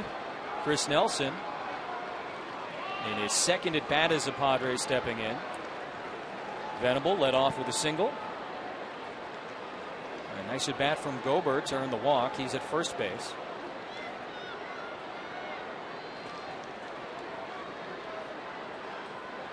Nelson takes ball 1. Swings, you played with Nelson in Colorado, didn't you? He was in the minor leagues, and they were very high on him, Mark, coming up, and did a lot of great things in the minor leagues. Earned his promotion in Colorado. Had some productive years in the Colorado Rocky uniform. He sure did. I always heard good things about him too as a person. 28 years old, played for the Rockies, also at the big league level with the Yankees and the Angels. 2 balls and no strikes, and Colon for the first time here tonight scuffling a little bit. Padres going to try and take advantage. Yeah, pitching out of the stretch might feel a little bit different for Bartolo Colon, that adjustment. See him not working that arm side run. And Chris Nelson had a nice approach his first at bat, hitting that deep fly ball to right field. Venable goes for third. Gobert goes for second. No throw from Darno. A double steal. And the pitch misses. Now 3 balls and no strikes. Now what a perfect time to steal. When you have to throw a strike, most pitchers will use that higher leg kick. Good opportunity to run. And you could see that high leg kick and a great break by both Gobert and also Will Venable. Credit Gobert on that back end of the stolen base, being aware when Will Venable was going to go. So runners on second and third now for the Padres with nobody out. Good RBI opportunity for Chris Nelson and a 3-1 count. Yeah, use the big part of the field. Don't look to pull this baseball. Fastball hits the outside corner. The count now full. Yeah, the Will Venable, nice break, and you can see setting up that run, and Darno has no idea what to do. Not even a throw. Gobert's first stolen base at the big league level. Venable now 5 for 8 this season. Ian Kennedy's spot due up. A couple of men from right now. 3-2 hit up the middle for a base hit. 1 run will score. The second one will be held. And so runners on the corners with nobody out. Amarista coming up, and the Padres are on the board 4-1 here in the 5th. What a great at bat by Chris Nelson. Getting the count to 3-2 and not being afraid to go to 2 strikes. You see the location of the middle of the plate. And what a beautiful swing down through the baseball and flattening swing right through, using the middle of the field, and a great RBI by Chris Nelson. That's got to feel good. Welcome to San Diego.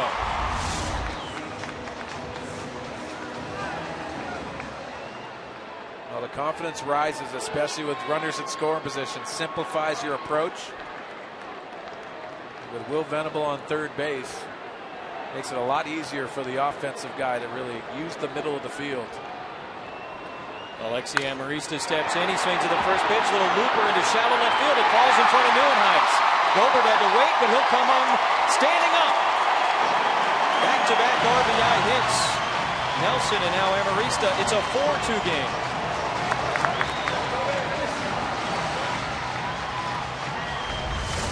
Alexi Amarista continues to produce with that opportunity, and you can see the swing, the approach, trying to stay on the baseball as long as he can, and dumps it into left field. Jake Gobert is in no man's land. This is a tough situation because he can't tag, and then he sees it, advances, and scores the second Padre run.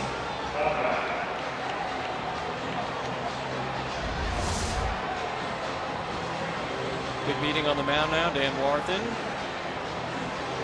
familiar to San Diego fans, out on the mound chatting with Bartolo Colon. Allowed a couple of runs here in the 5th, and the Padres still in business. Nelson on second, Amarista on first, and Brooks Conrad is going to pinch hit for Ian Kennedy. Yeah, guys, good to see some base hits with men in scoring position. And I want to go back to to Nelson's 3-1 take. It was a ball that he didn't like. It was away, and like you said, Sweeney, you said it perfectly. He wasn't afraid to get two strikes. Yeah, I like that approach, and knowing that you can get to 2 strikes and still take that same approach, because you pretty much know a fastball's coming with Bartolo Colon watching him tonight. Exactly. That tells me he's not afraid to. He knows he can make contact deep in the count. Nelson, the runner, at second. Amarista's at first. They're not holding him on, and Alexi's got a huge lead over at first base. Conrad's played in 8 games for the Padres so far this season. This is his first appearance as a pinch hitter.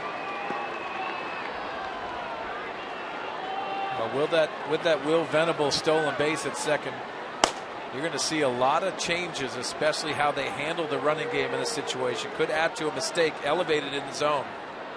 Dana Evelyn warming up in the Mets bullpen. 0-1. Conrad checks his swing, and the pitch is down. Slider too low, and the count of ball and a strike.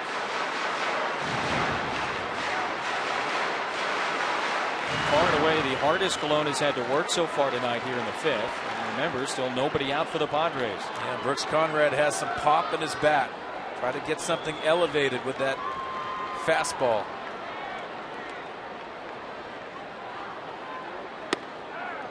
Slider catches the inside corner. A ball and 2 strikes from Colon. Conrad, after each pitch, reaches down, rubs some dirt on his hands. No batting gloves for him. You mentioned the pop at a home run against Tim Lincecum recently.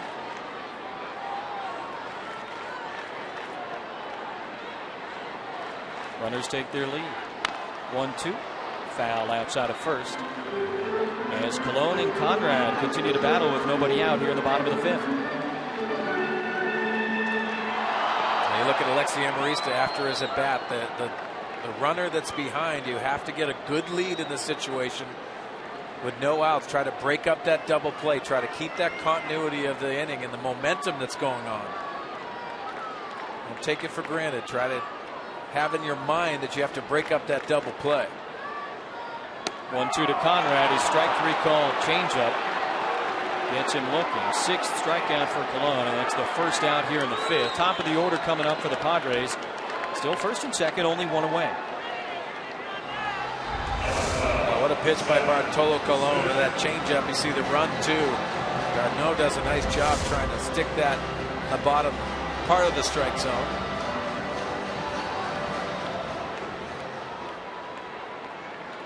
Seth Smith, couple of strikeouts, swinging in the first, looking in the third.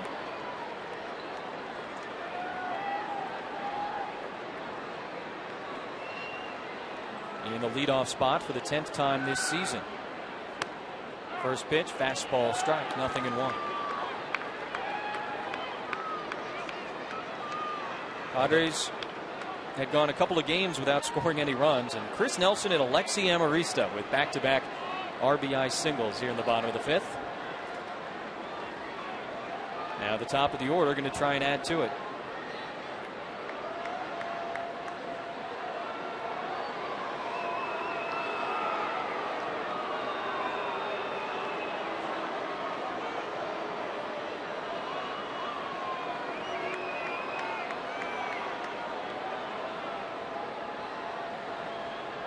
Colon paying all kinds of attention to Nelson. Now he comes home. Smith chases the high fastball, 0-2. It looked like Bartolo Colon had reached back a couple times in this at bat to Seth Smith. Those good pitchers really dig deep, especially in tougher situations. You're seeing that from Colon right now.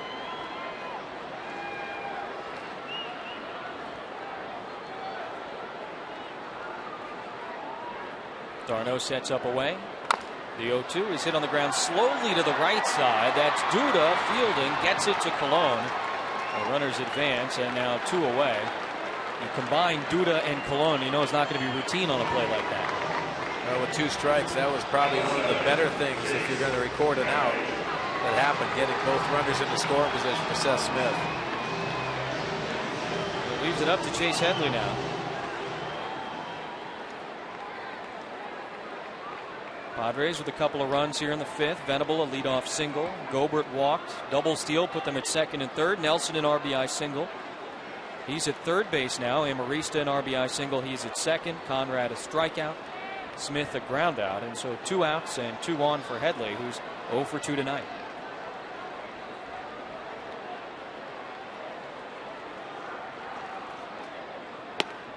Takes the fastball at the knees for a called strike, 0-1. Yeah, it looked like it was down a little bit. Tom Hallion gives that strike to Bartolo Colon.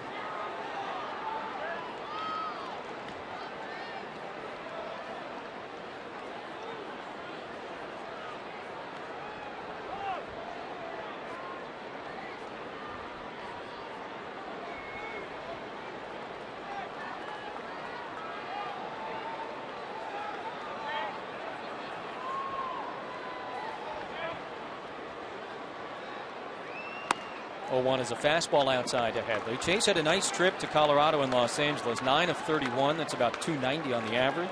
A home run, 4 RBI.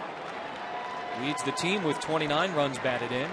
Certainly an RBI opportunity here in the bottom of the 5th. Since he went to that overlap grip that he had a lot of success with earlier in his career, looks like he's more comfortable. Pitch upstairs, 2 balls and a strike. Good hitters count for Chase Headley. And Colon, his whole rhythm, his pace is slowed here with men on base. Well, that was the 80th pitch for Bartolo Colon. So when you have to capitalize, and this is when most pitchers will make their mistake later in their start. 2-1 outside. Now 3 balls and a strike to Chase Headley.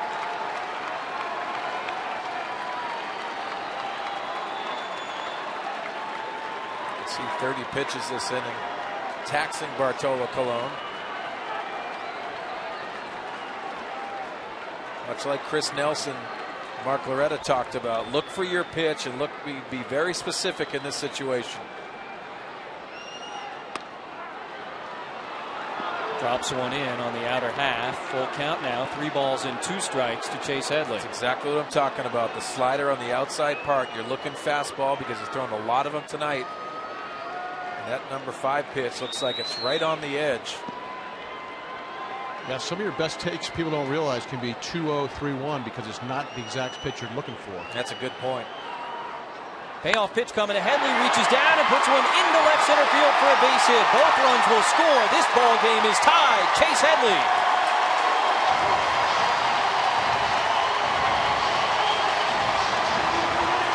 Big time at bat from the Padre third baseman.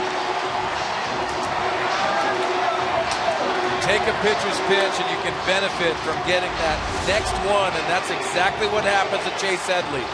This ball is down. It's another slider. He gets another look at it and puts a perfect swing on a pitch for 2 huge RBIs for the Padres.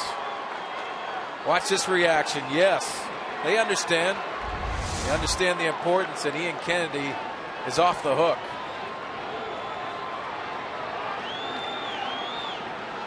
Carlos Quentin takes the first pitch for a called strike. 0-1. Everybody getting involved for the Padres here in the 5th. Quentin, the 8th man to come to the plate against Colon here. This inning, 4-run frame for the Padres. Quick check of the runner at first. Gotta love guys like Nelson and Amarista being involved too. Yeah, you gotta love it. And you go back to that Jake Gobert at bat, where he drew a walk with Will Venable on first base. Chris Nelson 2-strike hitting, and then Chase Headley doing the same.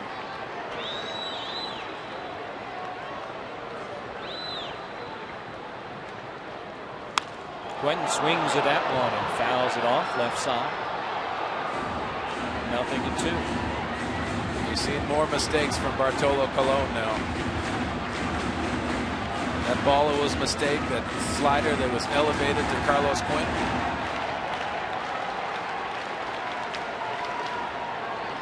First 4 men to come to the plate against Colon this inning have all crossed it. Venable, Gobert, Nelson, and Amarista. Now Quentin with Headley on first and 2 away. The 0-2 from Colon is hit right to David Wright. Gets it for the line out. Side is retired. However, the Padres come back with 4 runs on 4 hits. They tie the game. RBI singles from Chris Nelson, Alexi Amarista, and then a 2-run single from Chase Headley. 4-4 as we go to the 6th.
friendly, real close.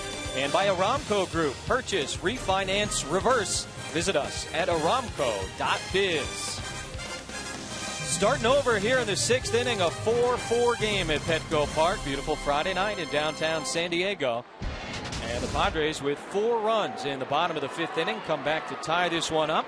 And a new pitcher out on the mound after Ian Kennedy was pinch hit for in that 5th inning. Dale Thayer out on the mound, and he will face Ruben Tejada, the pitcher spot, and Curtis Granderson. First pitch from Thayer misses down and outside. 1 ball, no strikes. Pitching change brought to you by Drew Ford. When you see Dale Thayer rearing back and throwing that hard fastball, and it must have been a good feeling for that all-star break to come for these relievers. They've earned that break.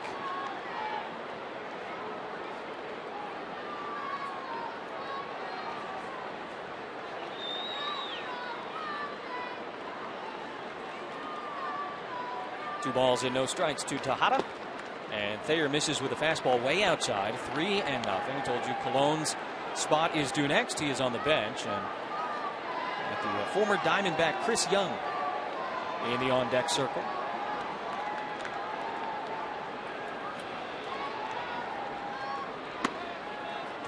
Misses to Tejada, and so Dale Thayer, who's worked scoreless ball 16 of his last 18 outings, comes out and walks the leadoff man on 4 pitches.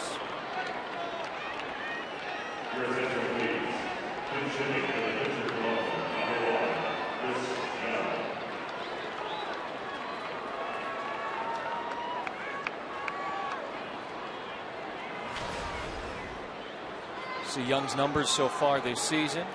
30-year-old signed as a free agent back in November. The longtime Diamondback was with Oakland last year. Ended up in Oakland as part of a 3-team trade that sent Heath Bell to Arizona from Miami. Young takes a strike, 0-1. Played 100 games for the A's last year, hit 200, 12 homers, 40 RBI. And you know how New York fans can be. When you sign that free agent contract, things don't go great out of the chute. You become that guy, and Young has certainly been that guy for the fans in Queens. Well, I think it's a little easier to take when you got some money in your pocket. Chris Young has definitely made some money in this game, but the frustrating thing, those fans in New York have high expectations of producing, especially when you're making a lot of money. Guy was an all-star in 2010 with the Diamondbacks. 1-1. He's hit sharply, just foul outside of third.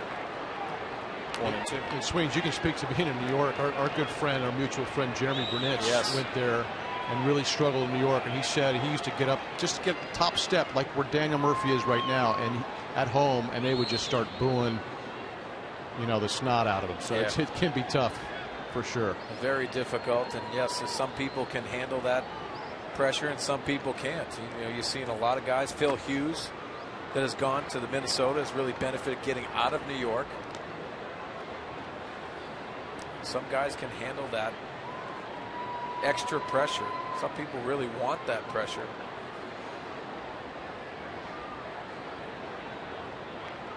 Two and two to Young. Tejada the runner at first. Dale Thayer trying to keep this a tie game after the Padres came back with 4 in the 5th. Strike 3 called. Thayer paints the outside corner, and Young goes back to the dugout. Striking out on this pitch. Oh, how about Tommy Hallion's demonstrative strikeout call? You got to love that. That fastball on the outside edge. How's your back feeling after that? Time for you to tweet your photo using hashtag SDFanPhoto for a chance to have it shown in an upcoming game broadcast. Brought to you by AT&T. Love the SD Fan photo. Order turns over. Curtis Granderson. 1 out and a runner on first. Bends away from that high fastball. 1-0. Granderson certainly no trouble with the New York stage. The last couple of seasons with the Yankees, now with the Mets. Had a tough year last year with injuries. In 2012, though, 43 home runs as a member of the Yankees. Fouled back to the screen. Jesse, with the Yankees, Kevin Long, the hitting coach for the Yankees, really benefited, I think, Granderson's career. And that can be a difficult thing, shifting teams and having certain routines, and that just the language that you have with a certain hitting coach. And that can be an adjustment in itself. 1-1. Granderson chases, comes up empty. 1-2. Mark Loretta, you've been around a lot of different hitting coaches. That can be an adjustment, can't it? It really can, particularly if you have a good rapport with your hitting coach and all of a sudden he's not there anymore. That can be difficult, no question. Ball and 2 strikes to Granderson. Tejada, the runner at first. Thayer delivers, and it's hit in the air deep to left. Quentin going back, shy of the warning track. He'll wait for it, make the catch, 2 away. Tejada made it all the way to second. He's got to scamper back to first.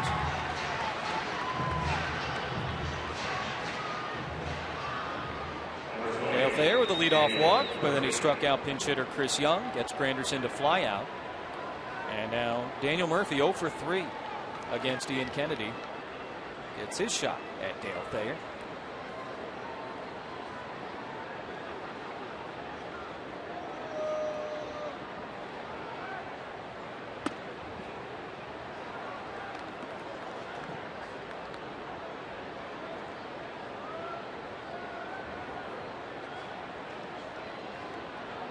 .113 hits this season for Murphy, hitting .291.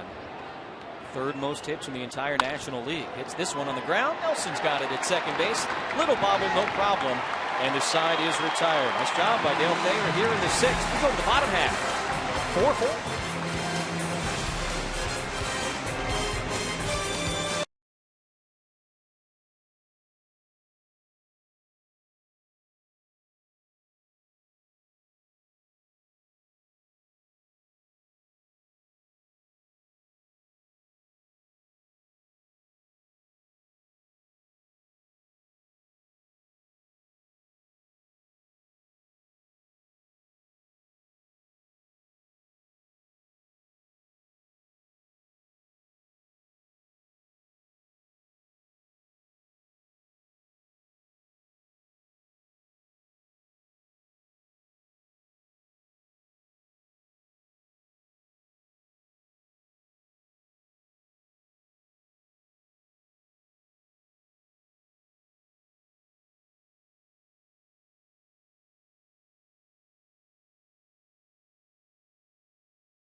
A first inning RBI single for the Mets gave them a 1-0 lead. Those runs came in bunches. Another base hit for Juan Lagares drove in 2, and the Mets had a 3-0 lead. But the Padres came back.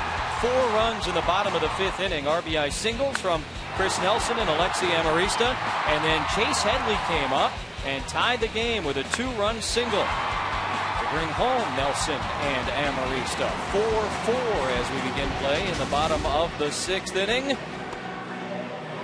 And that guy's here. I mean, how do you look in the mirror and say, this is what I'm going with? Super fan. Dana Evelyn, the left-hander, the new pitcher for the Mets. Bartolo Colon done after 5 innings. He and Ian Kennedy both go 5. Both allow 4 runs in this first start. After the All-Star game, Yasmani Grandal, Will Venable, and Jake Gobert, switch hitter and a couple of lefties due up. Hence Evelyn's entrance. Grandal turns around to bat right-handed for the first time tonight. Yasmani 0 for 2, couple of fly balls to Neuenhuisen left. Evelyn delivers a fastball called strike at the knees, 0-1.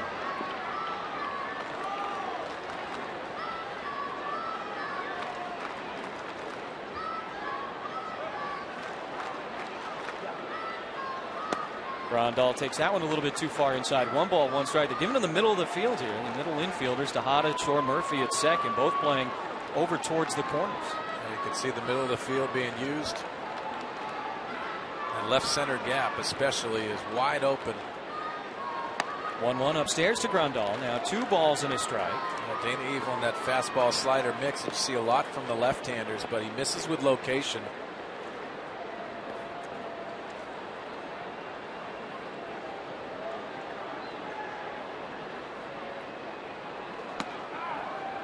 Pitcher called strike 2-2. The Met bullpen has been good in the last 5 games, and remember, they've won 8 out of their last 10. They've hurled 10 1/3 scoreless innings. 3.17 ERA for the Met bullpen. 7th best in the major leagues.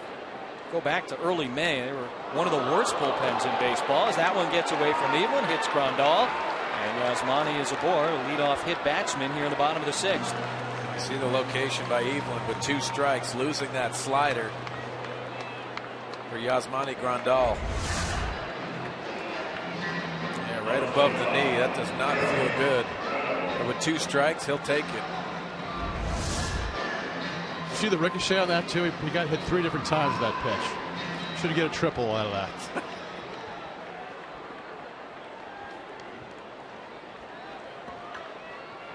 Venable, a single and a smile his last time up. Shows bunt against Evelyn, pushes it foul. And not a bad time to put that bunt down, and it's almost that sacrifice situation. Some guys like to bunt for a base hit. They feel more comfortable tracking the ball instead of sitting there and trying to catch the ball off the bat in most sacrifices. Will got things started in the 4-run 5th. Singled and scored.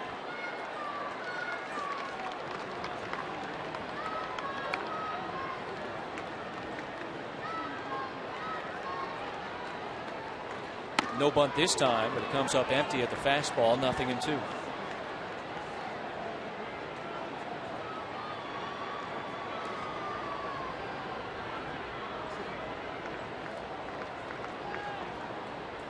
Evelyn had really been outstanding for the Mets. He had a rough go a couple of times ago against Atlanta.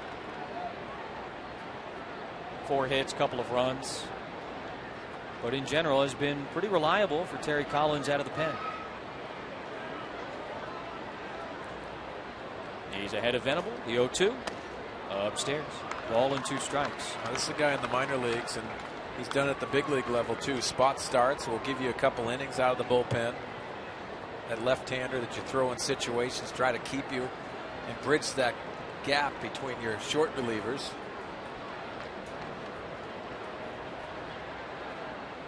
One-two. Venable hits it in the air, straight away center field. Lagares had him played near perfectly.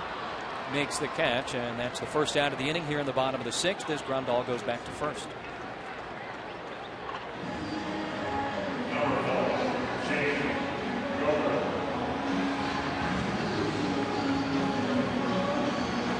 I wanted to ask you, Mark, down there facing a left-hander that really doesn't locate too much. What's your thought for these Padre hitters?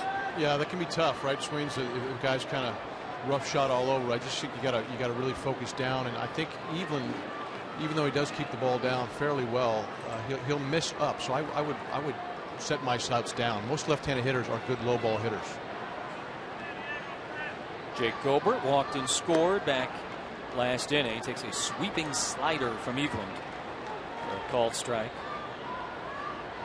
That's a situation, if you're left on left, you don't have too many times you're facing the left-handers. You got to look out over the plate. You got to give them something inside, look out over the plate, and try to take the ball the other way.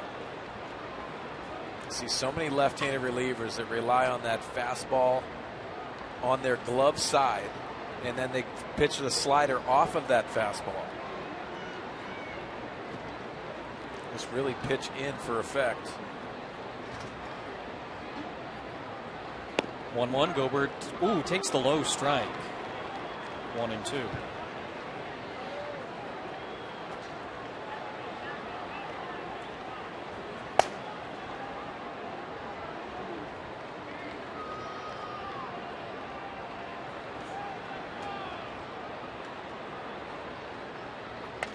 Gobert reaches down, spoils that one foul. Staying alive.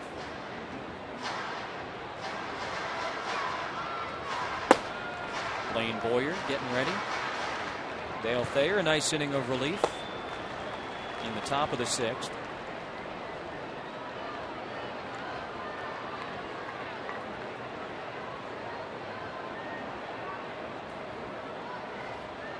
1-2 on the ground right side. Murphy going to spin and try for the lead runner. Gets him. Throw back to first. Not in time. Gobert beats it out.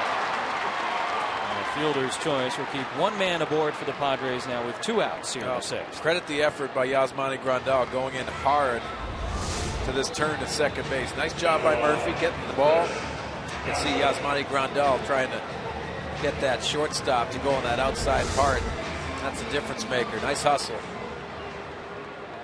Murphy not known for his defensive acumen at second base, but he does a good job on those pivot plays and turning two. Not a natural at second base. He plays hard and made a nice play there. Chris Nelson, RBI single and a run last inning. Not a bad way to start things off with your new team. He swung the bat very well on his two at bats tonight. Guy that can play a bunch of different positions on the infield. Second base tonight. Valuable versatility on the bench. And a start. Bands away from a fastball, called strike.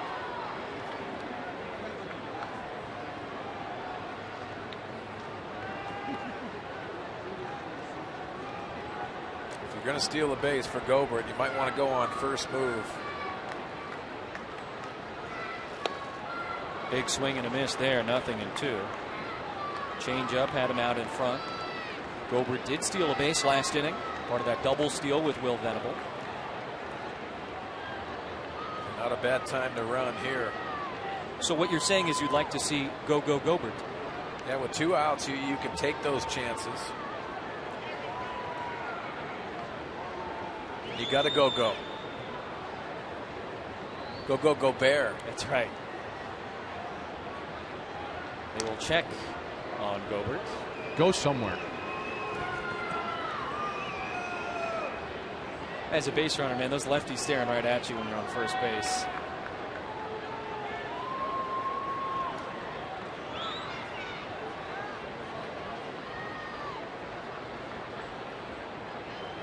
Oh-2. Nelson takes in the dirt. Ball and 2 strikes. It's tough too, Jesse, because you see a guy like Evelyn. He doesn't cross his lead leg over his back leg, so he can actually come over at any point. I'm not sure if he can read. A lot of pitchers can't do that, but you have to keep that in your mind if you're facing a guy like this. Well, Mark, the first game of the series, I want to see if he can do that. That might have some implications as the series moves on. Exactly. Fastball high. Nelson holds off now. 2 balls and 2 strikes. Now, Jesse, no one wants to run into outs, but these are opportunities that you have to try to gain some information. They might already know that Evelyn doesn't have a very good move over to first base, but this might be a good situation to try to steal a run. 2-2. Nelson pops it up shallow right field. Granderson coming in. Murphy, though, going out, makes the catch, and the side is retired. We're through 6 here at Petco. It's a 4-4 game on a Friday night.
5th. It all totals up to a 4-4 game as we begin this inning. And as promised earlier, we've got the AT&T fan photo of the game. Tweet your photo to hashtag SDFanPhoto for a chance to be shown in an upcoming game broadcast brought to you by AT&T. How about Uncle Rot? He brought back the Brown. Uncle Rot in the house. Dale Thayer out there for a second inning of work. He'll face the captain, as they call him in Queens. 1 ball and no strikes to David Wright. 0 for 2 with a walk tonight for the Met third baseman. Thayer's longest outing of the year, an inning and a third. See if he faces more than one batter here. The lefty Duda is on deck. You know, Jess, they call him the captain. You don't see a C on his jersey. It tells a lot about the type of person David Wright is, too. That's what they do in hockey, and you see it in baseball. Jason Varitek, who was the captain in Boston, they put the C on his jersey. Not taking anything away from him, but just tells you the type of person. He wants to be the example for these young New York Mets. Having a captain, by the way, is more the exception than the rule in Major League Baseball. Wright just the 4th captain all time in Met history. Previous before him, John Franco. Yeah, what a great teammate. I was over there with the Mets in spring training, and just being around John Franco was a treat. The way he treated the game, he had a lot of great times, especially in spring training, but could definitely be one of those dominating closers. Right off the mound, Nelson funny hop at second. Wow. Got him. Nice play by Chris Nelson at second base. Little ricochet off the mound right there. Good adjustment, and Wright retired for the first out here in the 7th.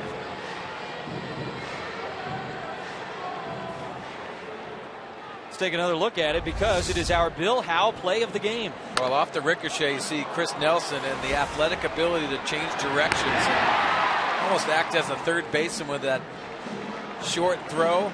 And the glove work by Chris Nelson. Very impressive. That will indeed be it for Dale Thayer. He matches his longest outing of the season, an inning and a third. 1 out here in the 7th. New pitcher for the Padres, Alex Torres.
To replace Dale Thayer. And tonight on Fox Sports San Diego, catch an all-new Padres POV. This week we take you back to the first Padres ballpark. Plus, a former Padre remembers Tony Gwynn through art. Plus, Kate Osborne goes backstage to show us where the grounds crew works. That and more. Padres POV tonight after the game. Lots of good stuff coming up. That'll be after Padres Live, and plenty to discuss on tonight's postgame show. And trade deadline is coming up, and the wheels are moving all around baseball, so you don't want to miss post-game coverage here tonight. Dale Thayer, an inning and a third, a walk and a strikeout, and so now Alex Torres against the left-hander Lucas Duda. Duda scored half of the Mets' runs. He swings at the first pitch, skies one to left. No problem for Carlos Quentin, 2 away. Boys, a reliever, you got to love that, right? Yeah, you got to love that coming in. Alex Torres, as you can see the numbers Very impressive. A couple outings where the plate has moved on him. You can get a little out of whack with his location, but you can see attacking Lucas Duda right there. Torres has been very good against left-handers so far this year. They hit just 182 against him prior to that at-bat. That number has gone down. Not that right-handers have fared all that much better. Travis d'Arnaud, he is right-handed. 2 for 3 tonight. Nice night for the Met catcher. First pitch swinging like Duda. Fouls it off out of play. Nothing in one. You see aggressive approach by d'Arnaud, and he looks like he's very confident in the batter's box.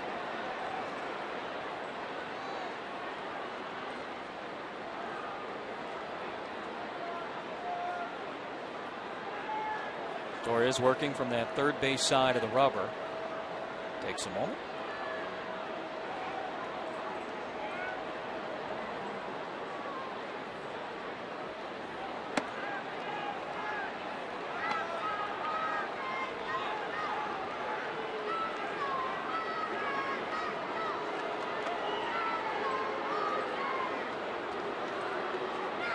He is interesting from head to toe. 1-1, hit on a line to left. Quinton coming over, reaches down, makes the catch, and the side is retired. Dale Thayer, Alex Torres combined for a 1-2-3 stretch time at Petco.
Houston Street, 24 saves so far this season. Widespread rumors tonight regarding the possibility of a trade. We do expect perhaps some news after the game has concluded officially, so be sure you stay tuned. Padres Live, the post-game show, coming up. All coverage if and when anything happens involving Houston Street or anybody else. 'Tis the season. Been so good this year for the Padres. A tremendous year. He had a different purpose this year. Very healthy. What about his business? And taught these young Padre pitchers a lot about the game and how to channel that intensity. Alexi Amarista, the pitcher's spot, and Seth Smith due up. Tie game, bottom of the 7th.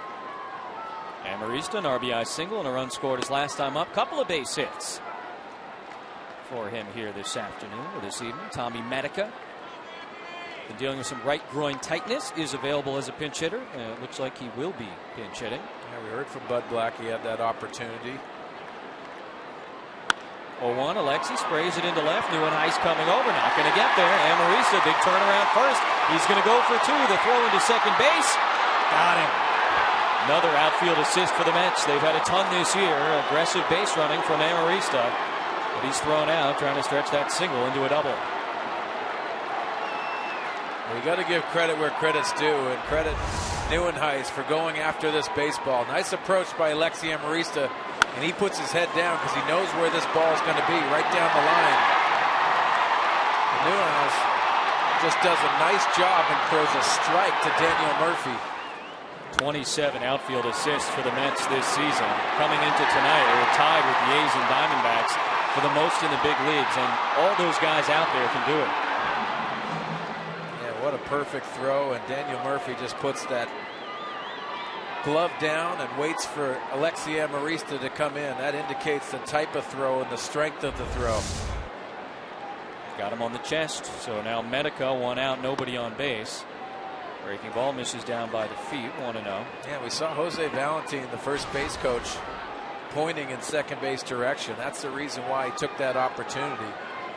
Got to rely on your coaches, and Alexi Amarista hustled out of the box. 6 pinch hits this season for Medica. Fouls that one off, 1-1. That includes a home run. Take a look at the Padre box score. Nelson, Amarista, a couple of big nights driving in some runs. Headley with the 2-run hit, bringing those two guys in. You can't mind the aggressiveness of Amarista in that spot either. No, in this situation, you got to take some chances offensively. 1-1, Medica on the ground, third base, David Wright. 2 away.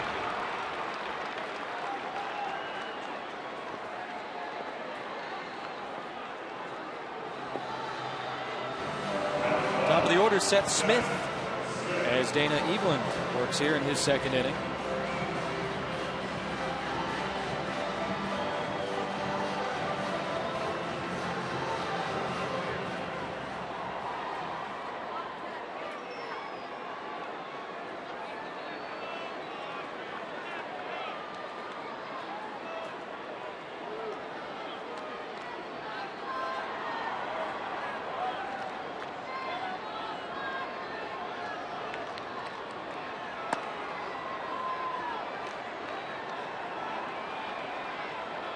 It'll be a battle of the bullpens on a Friday night at Petco Park. Thayer and Torres doing it so far for the Padres. Eveland now for the Mets. Nearly hit him, 2-0. Yeah, you can see the location for Eveland is not there on both the fastball and the slider.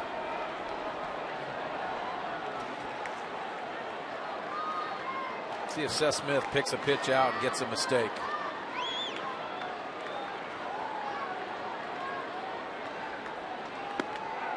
That one nips the outside corner, 2-1. Fox Tracks presented by Southland Technology. Eveland putting it right on the black. Stenorfia's got a bat just in case. Well, he's always ready. It's a baseball player. He knows his role. Understands as a left-hander on the mound, he might have an opportunity. Smith takes the hands away from that one. 3 balls and a strike. Chase Headley would be next. That's what Loretta was talking about earlier. Some of those situations, 2-0, 3-1, you look for your pitch. Well, they talk about having a plan at the plate, and you can't abandon your plan because you're in a good hitter's count and get big in these situations. 3-1 breaks in. And the count full, 3-2 to Seth Smith. And also the good hitters know they can hit with 2 strikes. 3-2 count here. If he throws a 3-1, he'll throw a 3-2.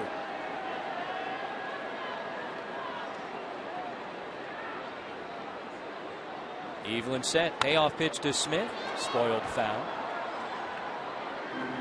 Yeah, with those sliders, especially left on left, if you get a good look at it, you still get to that timing issue.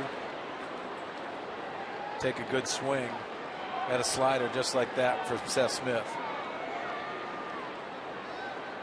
Smith opened this season with a big dramatic late inning home run against the Dodgers. 3-2 in the air, center field.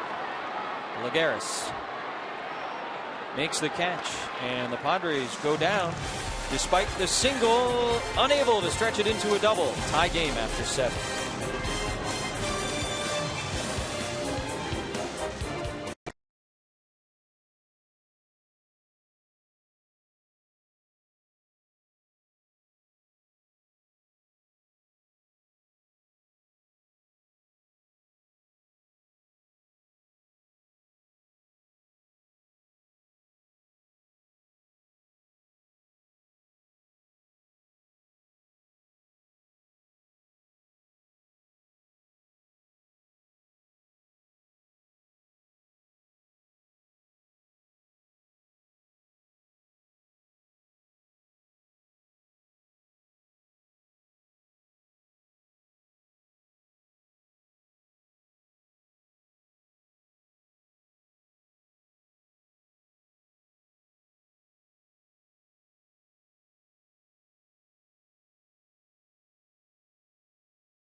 Brought to you by Cox Communications. A lot of rumors around tonight flying about whether Houston Street is going to get traded to the Angels. We expect an announcement coming up on our postgame show from the Padres, so you'll want to stay tuned to that and much more. Hopefully following a win here by the Padres. Let's get up to the guys in the booth, Jesse and Mark. Hey, Chris, thanks a lot. Yeah, Major League Baseball rules prohibit a trade being announced during a game if a guy is eligible to play in that game, and hence why we expect an announcement perhaps after the game, but not any time before that. Buddy Black on the phone, maybe chatting with Houston Street out of the bullpen. If I see a phone and then the other phone is off the hook too, maybe they might be talking. You never know. Yeah, you got to split screen him. You got to see what's going on. He might be talking to this guy and might have a lot of communication. Little John Madden there. He's a good communicator. Kevin Quackenbush, the new man out on the mound. If the Padres do have a lead in the ninth inning, that's when maybe this could get a little bit interesting, and you see how they decide to play that whole thing. But Quackenbush has been good, very good. He had his 10-inning scoreless streak snapped on Saturday against the Dodgers, but he had 11 very good outings, and he looks to start a new streak here tonight in a tie game. Delivers strike one to Kirk Neuenhuis in the top of the 8th inning. Yeah, I've been very impressed with Kevin Quackenbush and the opportunities he's had. He's earned some tougher opportunities in my estimation. See how they handle him moving forward. Neuenhuis chases the high fastball and fouls it away, 0-2. Kevin Quackenbush is a guy that is closed in the minor leagues, has that demeanor on the mound that you really fall in love with. And in spring training, it looked like really a fastball guy and had to develop his other pitches. Well, we've seen that at the big league level. Not just a fastball guy. He's aggressive, but he also has a good breaking ball changeup to go along with it. Yeah, it's Neuenhuis swinging. Changeup out in front, one away. 3-pitch strikeout to start things out for Quackenbush, and he said, yeah, I'd love to pitch at the back end of the game. He's got that mentality, he's got that desire, and he's on his way there. And you see this changeup to Neuenhuis, and that awkward swing. He looks like a fastball out of the hands. Starts slowing the swing down to try to make contact. Well, Garris had the first big hit of the game, a bloop 2-run single his first time up, as a Quackenbush curveball catches the bottom of the zone, 0-1. Oh, and by the way, he can have conversations with future Hall of Famer Trevor Hoffman on how to improve that changeup and breaking ball and the mentality to be a closer. No better guy to talk to. Fastball ripped foul, right side, 0-2. Quackenbush got ahead of Neuenhuis, struck him out on 3 pitches, now ahead of Lagares. 5 o'clock tomorrow, Dylan G, Tyson Ross. A couple of exciting young pitchers. Game 2 of this 3-game series. Just a 3-game homestand for the Padres. They hit the road again following this weekend series. 0-2 to Lagares is too high.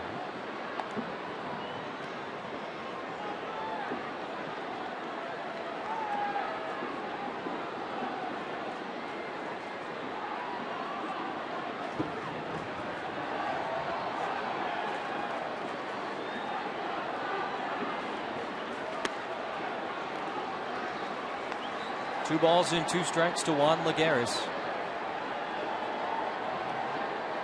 That number 4 has been a magic number for the Padres this year. Great record when they've scored at least that many runs. They got 4 in the 5th here tonight after they trailed 4-0 following 3 innings. Quackenbush trying to keep the Mets at 4. 2-2. Hit in the air down the right field line, but out of play. Seth Smith gives it a look.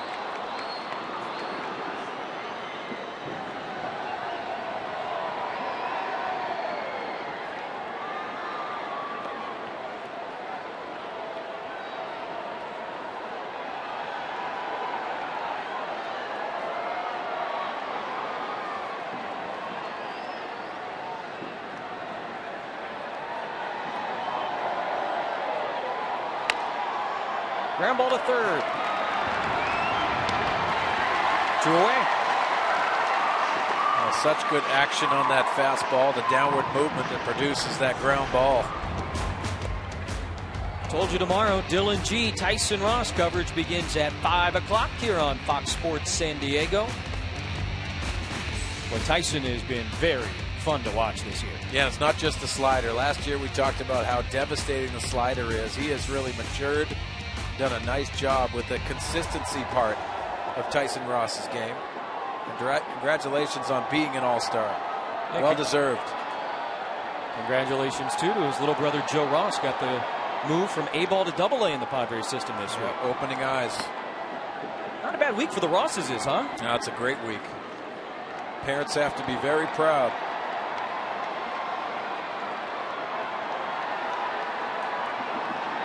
Ruben Tejada with 2 outs, nobody on. 0 for 2 with a strikeout and a walk. Inside 2-0. Now you talk about Quackenbush maturing, and that the last time that Yasmani Grandal wanted that fastball in, he left it over the middle of the plate. That time right there, he got the fastball in. Even if it's off the plate, you got to be able to expand the strike zone. Fastball hit in the air, right center field. Venable going back, not going to get there. That one's going to 2-hop the wall, out and right. Tejada's got himself an easy standing double with 2 outs here in the top of the 8th inning. And that'll bring the pinch hitter, Bobby Abreu, to the plate for the Mets. Just a nice swing on that fastball that looked like it was flat, elevated just a little bit. Tejada, to his credit, shoots the gap. So many times as a hitter, you have to let the pitcher's velocity supply that power. That's exactly what Ruben Tejada did on that double to right center. And so the 40-year-old switch hitter, Abreu, spent spring training with his old team, the Phillies. Signed with the Mets after spring training. Did not play in the majors last season. A couple of pinch hits in 26 at-bats this year for Abreu. That has sort of become his role here, in addition to the mentoring role. A lot of the young guys, Tejada, Lagares, Neuenhuis, they've really credited Abreu with helping them with their approach at the plate. Yeah, a lot of communication and telling how it's done. Abreu takes a fastball for a called strike, 0-1. Always known as a patient guy. Yeah, you got to have that routine that you want to learn, and Bobby Abreu will tell you exactly that, and how to be a pro, and how to be an everyday player in the big leagues.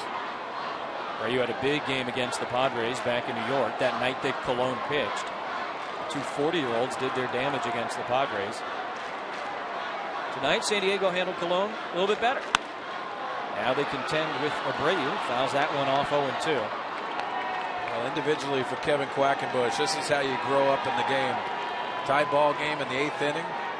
Runners in scoring position. You got a veteran hitter up at the plate. How you deal with these stressful situations moving forward will give you better opportunities. Made his big league debut all the way back in 1996 with Houston, and you see the career numbers. Very nice career for Bobby Abreu. Quackenbush trying to dismiss him, though, and send us to the bottom of the 8th. Still tied. Tejada leads off second, and the high fastball is hit foul down the left field line and out of play.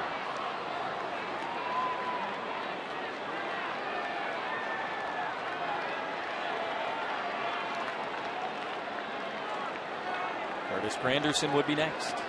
You love these matchups, right? The young pitcher, the cagey veteran hitter. I love it. Individual matchups in a team sport, and the challenges of the game of baseball.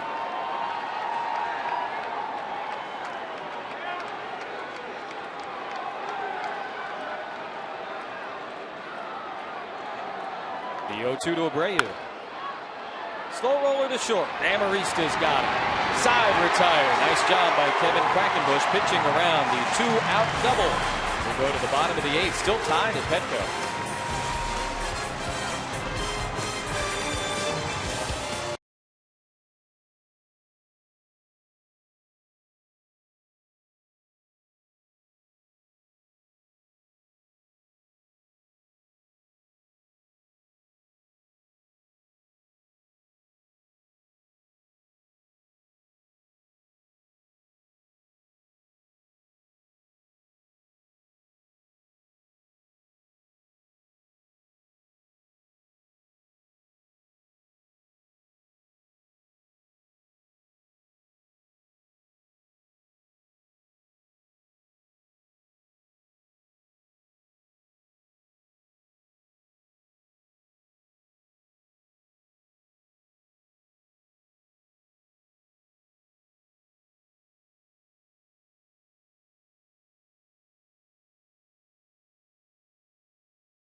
Lexus dealer. Bottom of the 8th inning, Headley, Quentin, and Grandal in a tie game. 4-4, Jesse Angler, Mark Sweeney, Mark Loretta, Cade Osborne, Chris Budden. Having all kinds of fun here at Petco. Been too long since the Padres played a game here, almost a couple of weeks. Jerry's Familia. Yeah, Familia is that fastball guy that can reach up to 99 miles an hour, and also a slider changeup to go along with that. Very impressive from the New York Mets perspective of how he has developed out of the bullpen. Just 1 run allowed in his last 15-plus innings. That's an 0.57 ERA going back to early June. Guy they really like, and that they expect to continue to develop out in that bullpen. They got a couple of live arms at the back end. Yeah, they like that, their bullpen, how it's set up, but the Padres have to find a way, try to scratch out a run here in the 8th. So a couple of innings out of the left-hander Eveland, and now the right-hander Familia against Chase Headley. 1 for 3, 2-run single his last time up, tied the game. Fastball outside at 96 from Familia. Yeah, you see the quick arm, the release, and the run on that fastball with the velocity. Headley has always hit the Mets well, coming into tonight, a .321 average against New York. Had 3 hits and a home run at Citi Field last month. Swings there and grounds it to short. Ruben Tejada. 1 away. We're going to take a look at our Subway in-game box score here, and for the Padres, we mentioned it, the big hit came off the bat of Chase Headley. A 2-run single. He's now 1 for 4, but how about the guys down at the bottom getting it done? Yeah, nice job by Amarista. You see the night there. He got thrown out on that double attempt, but Chris Nelson has had a nice debut, and Jake Gobert with that walk and right after Venable's single really set up that big inning for the Padres, that 5th. Carlos Quentin 0 for 3 tonight with a strikeout. Takes a fastball at 98 too high, 1-0. Power versus power kind of matchup here.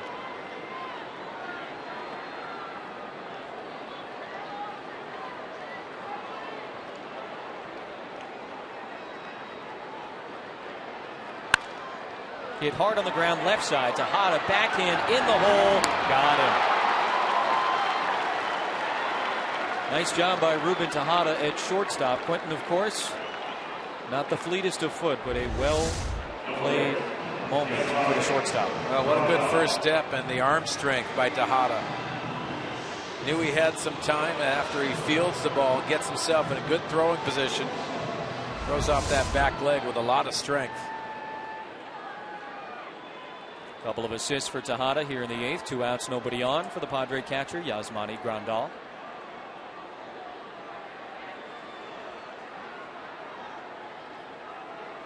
Back hitting left-handed. Fastball outside.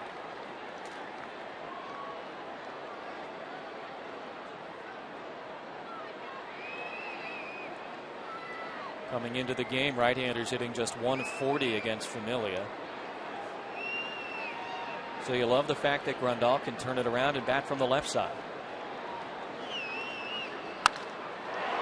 Hit well left center. Lagares going over, reaches down and makes the catch. He can cover a ton of ground out in center field, and he takes one away from Grandal, and he ends the 8th inning. We will go to the 9th inning.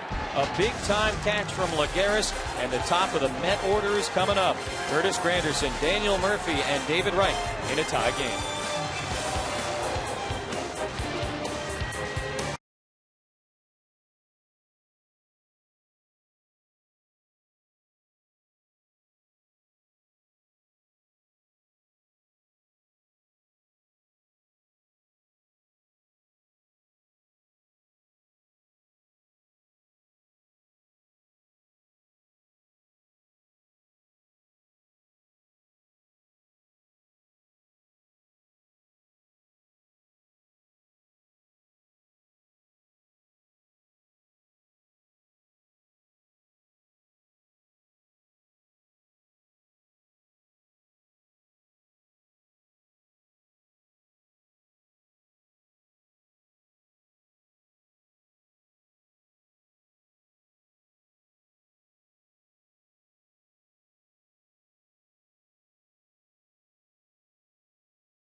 Houston Street. And we do expect an announcement coming up after the game. It is trade time around Major League Baseball, that non-waiver trade deadline coming up at the end of this month. So stay tuned to Padres Live, the post-game show. And Joaquin Benoit out to pitch the ninth for San Diego. 3-1 with a 1.86, and you see the one save to his credit. This is a guy that can be an eighth-inning guy, brought over here to do both. Joaquin Benoit's had a great first half, and he is swirled around by rumors. The trading deadline. These are power arms that a lot of people would love to have.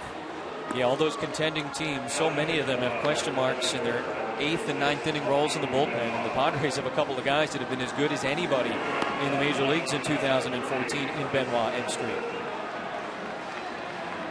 Joaquin signed as a free agent this offseason, spent the last couple of years in Detroit. Pitched in a lot of playoff games for the Tigers. Granderson, Murphy, and Wright. Tie game, top of the 9th and top of the order for New York.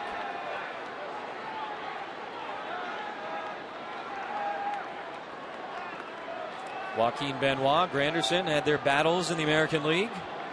Advantage Benoit.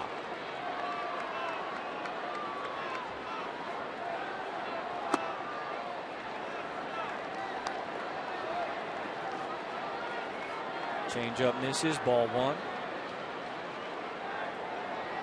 Couple of walks and a couple of strikeouts his last outing against the Dodgers. Benoit worked out of trouble. Did not allow a run. Granderson checks his swing, but that fastball is right down the middle. Yeah, you see the 94-mile-an-hour fastball, but talking to Trevor Hoffman in spring training, his eyes opened up the way Joaquin Benoit throws that changeup and his arm speed that he has. Change again. This time Granderson holds up. Yeah, when Trevor Hoffman talks about somebody else's changeup, that really indicates the type of changeup he has.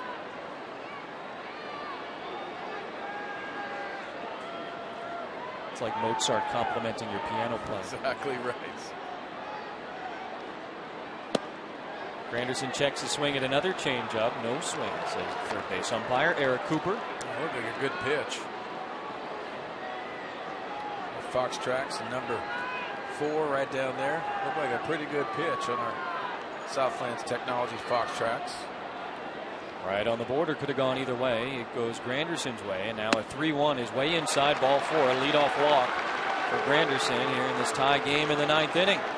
Tomorrow it's a full day of MLB action as the Dodgers take on the Cardinals on Fox Sports 1. That's followed by Padres and Mets right here on Fox Sports San Diego.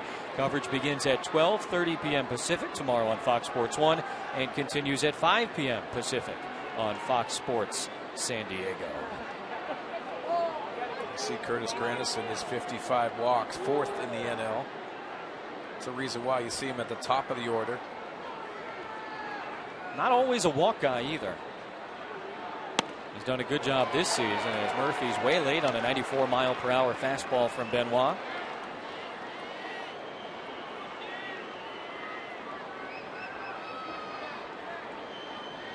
Only David Wright has grounded into more double plays than Daniel Murphy this season on the Met roster.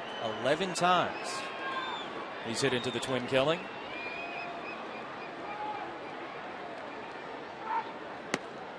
Fastball outside, 1-1.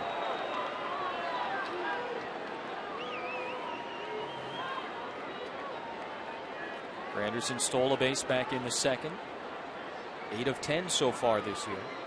Certainly something for Benoit and Grandal to think about.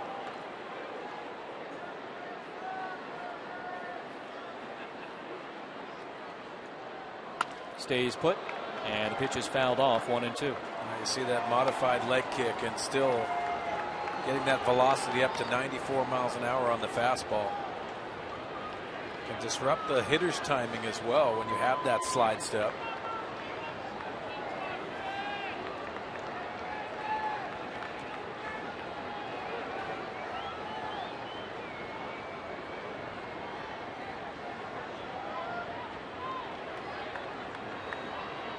Murphy coming off his first All-Star game the other night.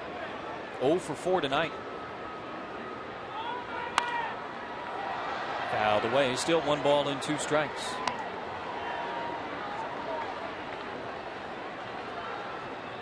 See Murphy sort of just working on the stance and the step.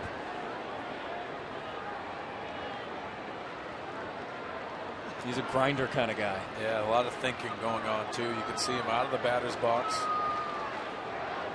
trying to go through his checklist at the plate. Almost robotic.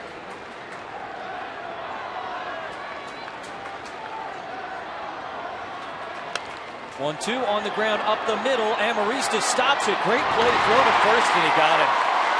No chance for the double play. He had a long way to go. Nicely done by the Padres shortstop. Granderson goes to second. Well, I tell you what, take a look at the first step by Alexi Amarista and the athletic ability.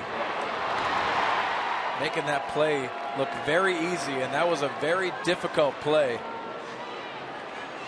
So that's the defense that you see at the big league level. It just amazes you.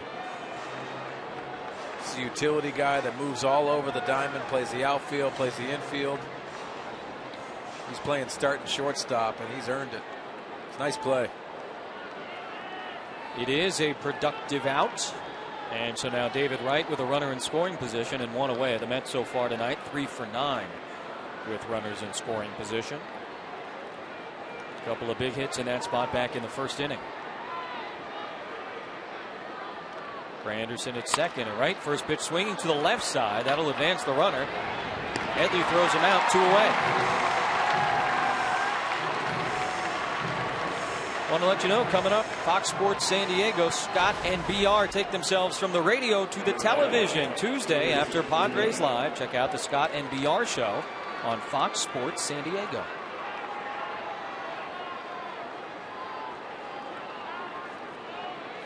Two outs and a runner on third. Lucas Duda at the plate. Darren Balsley going to talk things over with Joaquin Benoit. Yeah, you see a visit by Darren Balsley. Just go over a scouting report. Make sure they understand how to attack Lucas Duda. This is a guy that Mets people have talked about making adjustments at the plate. Really using the big part of the field. Had a double in the third. He's had some nice swings tonight. Yeah, with all the shifting the teams are doing, you've got hitters that are adjusting to that and learning how to go the other way when maybe they wouldn't have had a reason to try and learn that. Jose Bautista in Toronto, probably the best example. Exactly right. And Duda's starting to pick up on that a little bit, but he's not going to get the chance to beat any shift here because they're going to walk him, set up a force on the infield, and take their shots at Travis d'Arnaud instead. Second intentional walk we've seen tonight.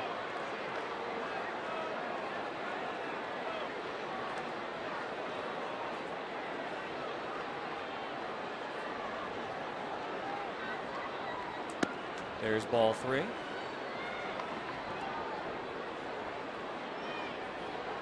And it'll be d'Arnaud, who so far this year with runners in scoring position is hitting just .135. Ball 4. This copyrighted telecast is presented by the authority of the San Diego Padres. It may not be reproduced or retransmitted in any form, and the accounts and descriptions of this game may not be disseminated without the express written consent of the San Diego Padres.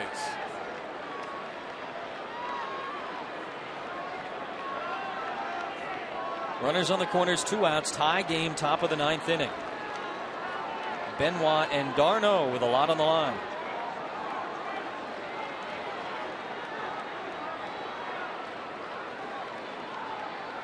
Seen a lot of early aggressive swings by d'Arnaud.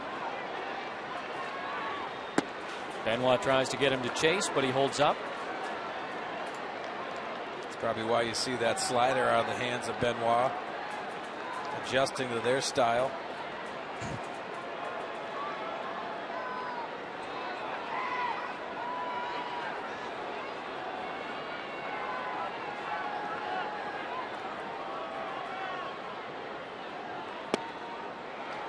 Misses away again.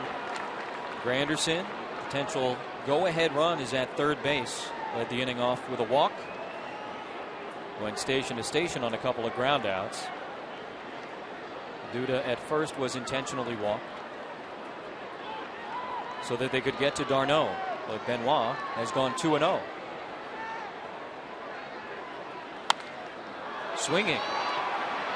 Right side, foul territory. Gobert gave it a look.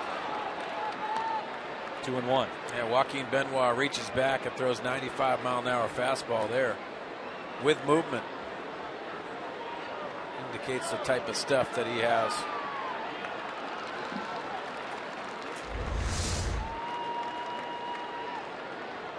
No, I don't want it.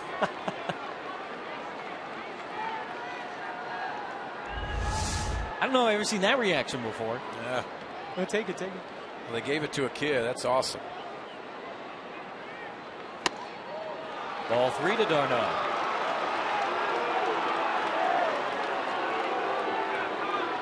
Kirk Neuenhuis waits on deck.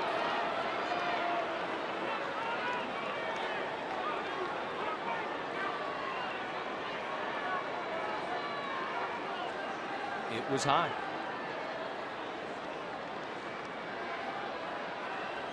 Swing and a miss. Full count now.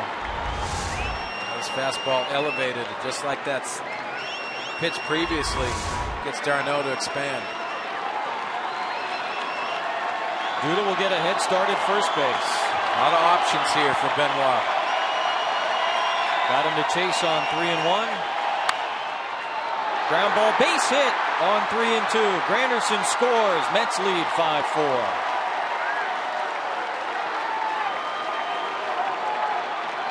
They walk Duda to get to d'Arnaud. And he comes through with his second RBI single of the night.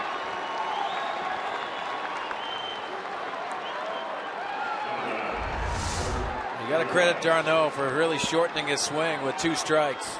Getting on top of that fastball, drives it past Gobert.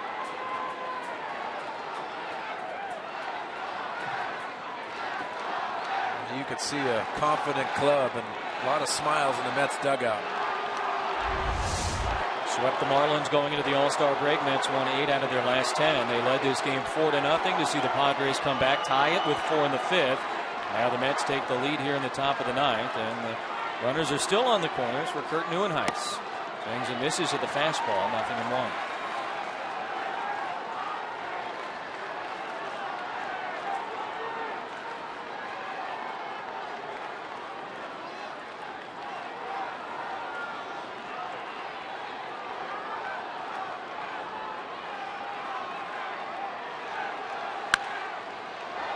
Fouled away. And Benoit ahead of Neuenhuis, no balls and 2 strikes. Henry Mejia into that closer role for the Mets, warming up.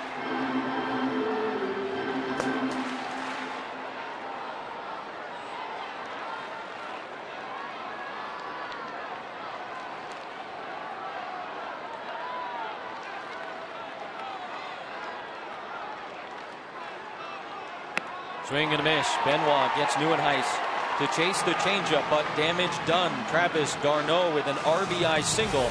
Mets take a 5-4 lead. Will Venable to lead it off.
Thorpe scratches together a run in the top of the ninth, and they hand it over to the young closer. Yeah, you see Mejia has done a nice job in the closer role. This is a 4-pitch pitcher that also has a fastball that reaches up to 96 mile an hour and has a little cut action on his fastball. He can get a little squirrely at times with that plate, with mechanics, and get behind hitters. The Padres need to snatch one back. Spent some time in the starting rotation. He's been one of those guys over the course of his career, sometimes a starter, sometimes a reliever. But right now it looks like he is the closer. 10 saves so far this season after making the move to the bullpen in early May this year. He's got the hair going, that's for sure. He's got a prized arm, and they're very excited about this young man embracing this closer's role. Padres scored 4 runs in the bottom of the 5th. Will Venable got that inning going with a single. He would come around to score the first run of the game for San Diego. Remind you that we do expect official word on Houston Street. Bring you all that live following the game on Padres Live, the post-game show. So be sure to stay tuned. A little rally cap. Rally cap, rally glasses, why not? Rally baby behind him.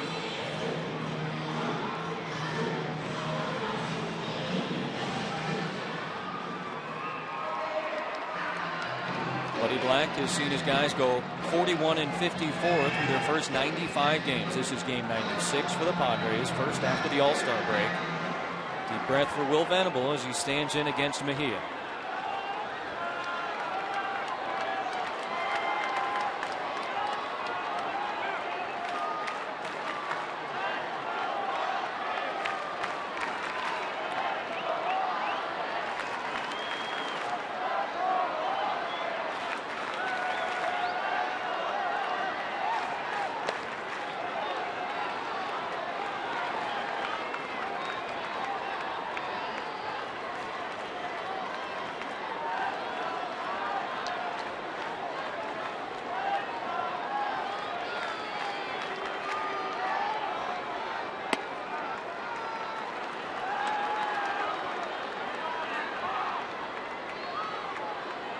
Venable always a threat to drop one down, try and bunt for the hit.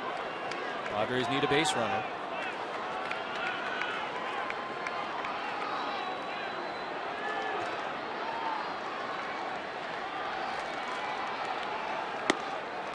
Two and one. He has control issues at times, and you can see that plate moves around on him a little bit.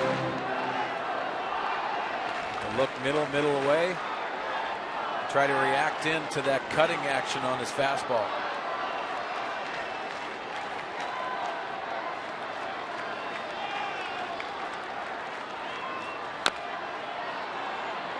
Grounded foul outside of first. 2-2.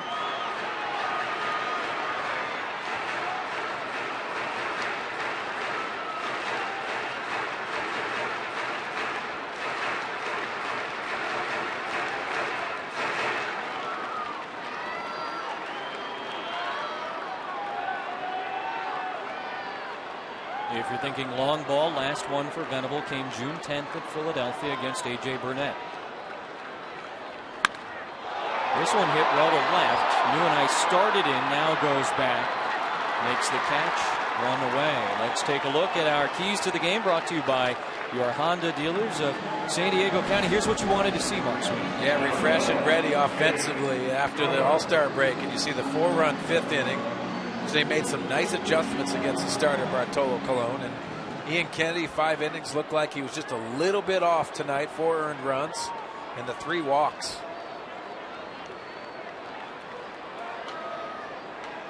Scoreless relief from Thayer, Torres, and Quackenbush. Mets got a run off of Benoit in the top of this inning.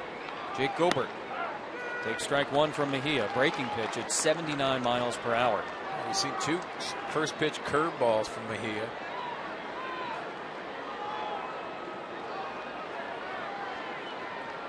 Is the part of the order that did the damage for the Padres. Back in their 4-run 5th inning. 1-1.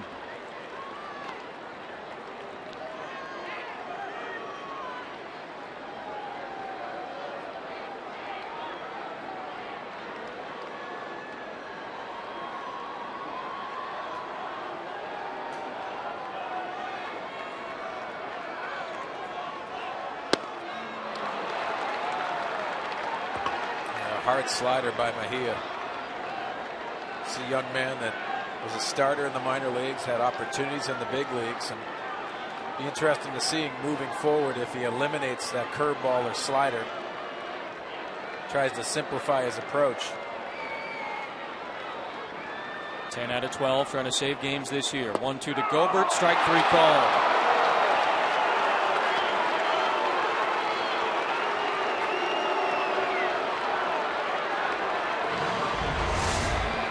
Again, curveball, slider, and another slider on that outside edge, and Tom Hallion rings him up.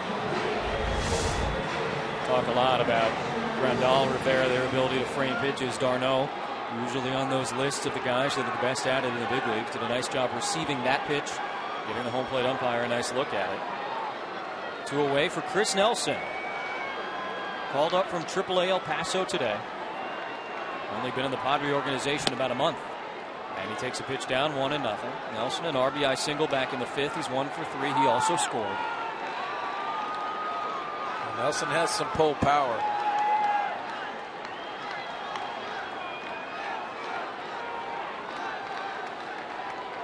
Hit 3 home runs last year in 43 games with the Rockies, Angels, and Yankees. 1-1. Alexi Amarista, 3 for 3 tonight, is on deck. So for Nelson, his job is just to try to an extra base hit, get in scoring position, tie this game up.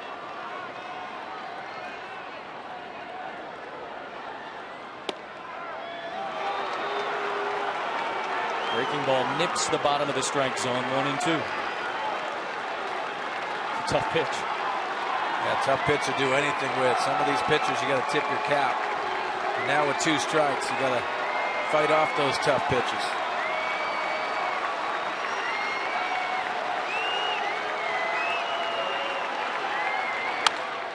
Ground ball over Mejia. Murphy at second. High throw to first. Gets away. It's the top of the dugout railing. Nelson aboard with 2 outs. I tell you what, the All-Star Daniel Murphy got very lucky in this situation. He's not going to throw Chris Nelson out. Credit Chris working the middle of the field on that slider. Daniel Murphy, in my opinion, didn't have an opportunity. He airmails it, and it just barely stays in the field of play. I mean, if it's an inch higher and it doesn't hit that railing, the tying run is in scoring position. That's very surprising by the All-Star. Officially an infield single for Nelson. And here's Alexi Amarista, 2 outs. Runner on first. Game of inches and whatnot. That one missed by inches, 1-0. Well, for Alexi Amarista, you can see that down and in area is that power zone for Alexi. If he throws that slider down and in, that could be the pitch. He's swinging the bat well right now. Singled each of his 3 times up tonight, but grounds this one to Murphy. Routine play this time, and the ball game is over. The Mets get a run in the top of the 9th inning, and they beat the Padres 5-4. Let's send it to Chris Budden for Padres Live. Thanks so much, Jesse. Coming up on Padres Live, the post-game show, we expect a major announcement from the Padres. We'll have that for you. Plus, we'll hear from Buddy Black, and Scott Miller joins us for more on the trade deadlines and possible general manager candidates. That's coming up on Padres Live, the post-game show.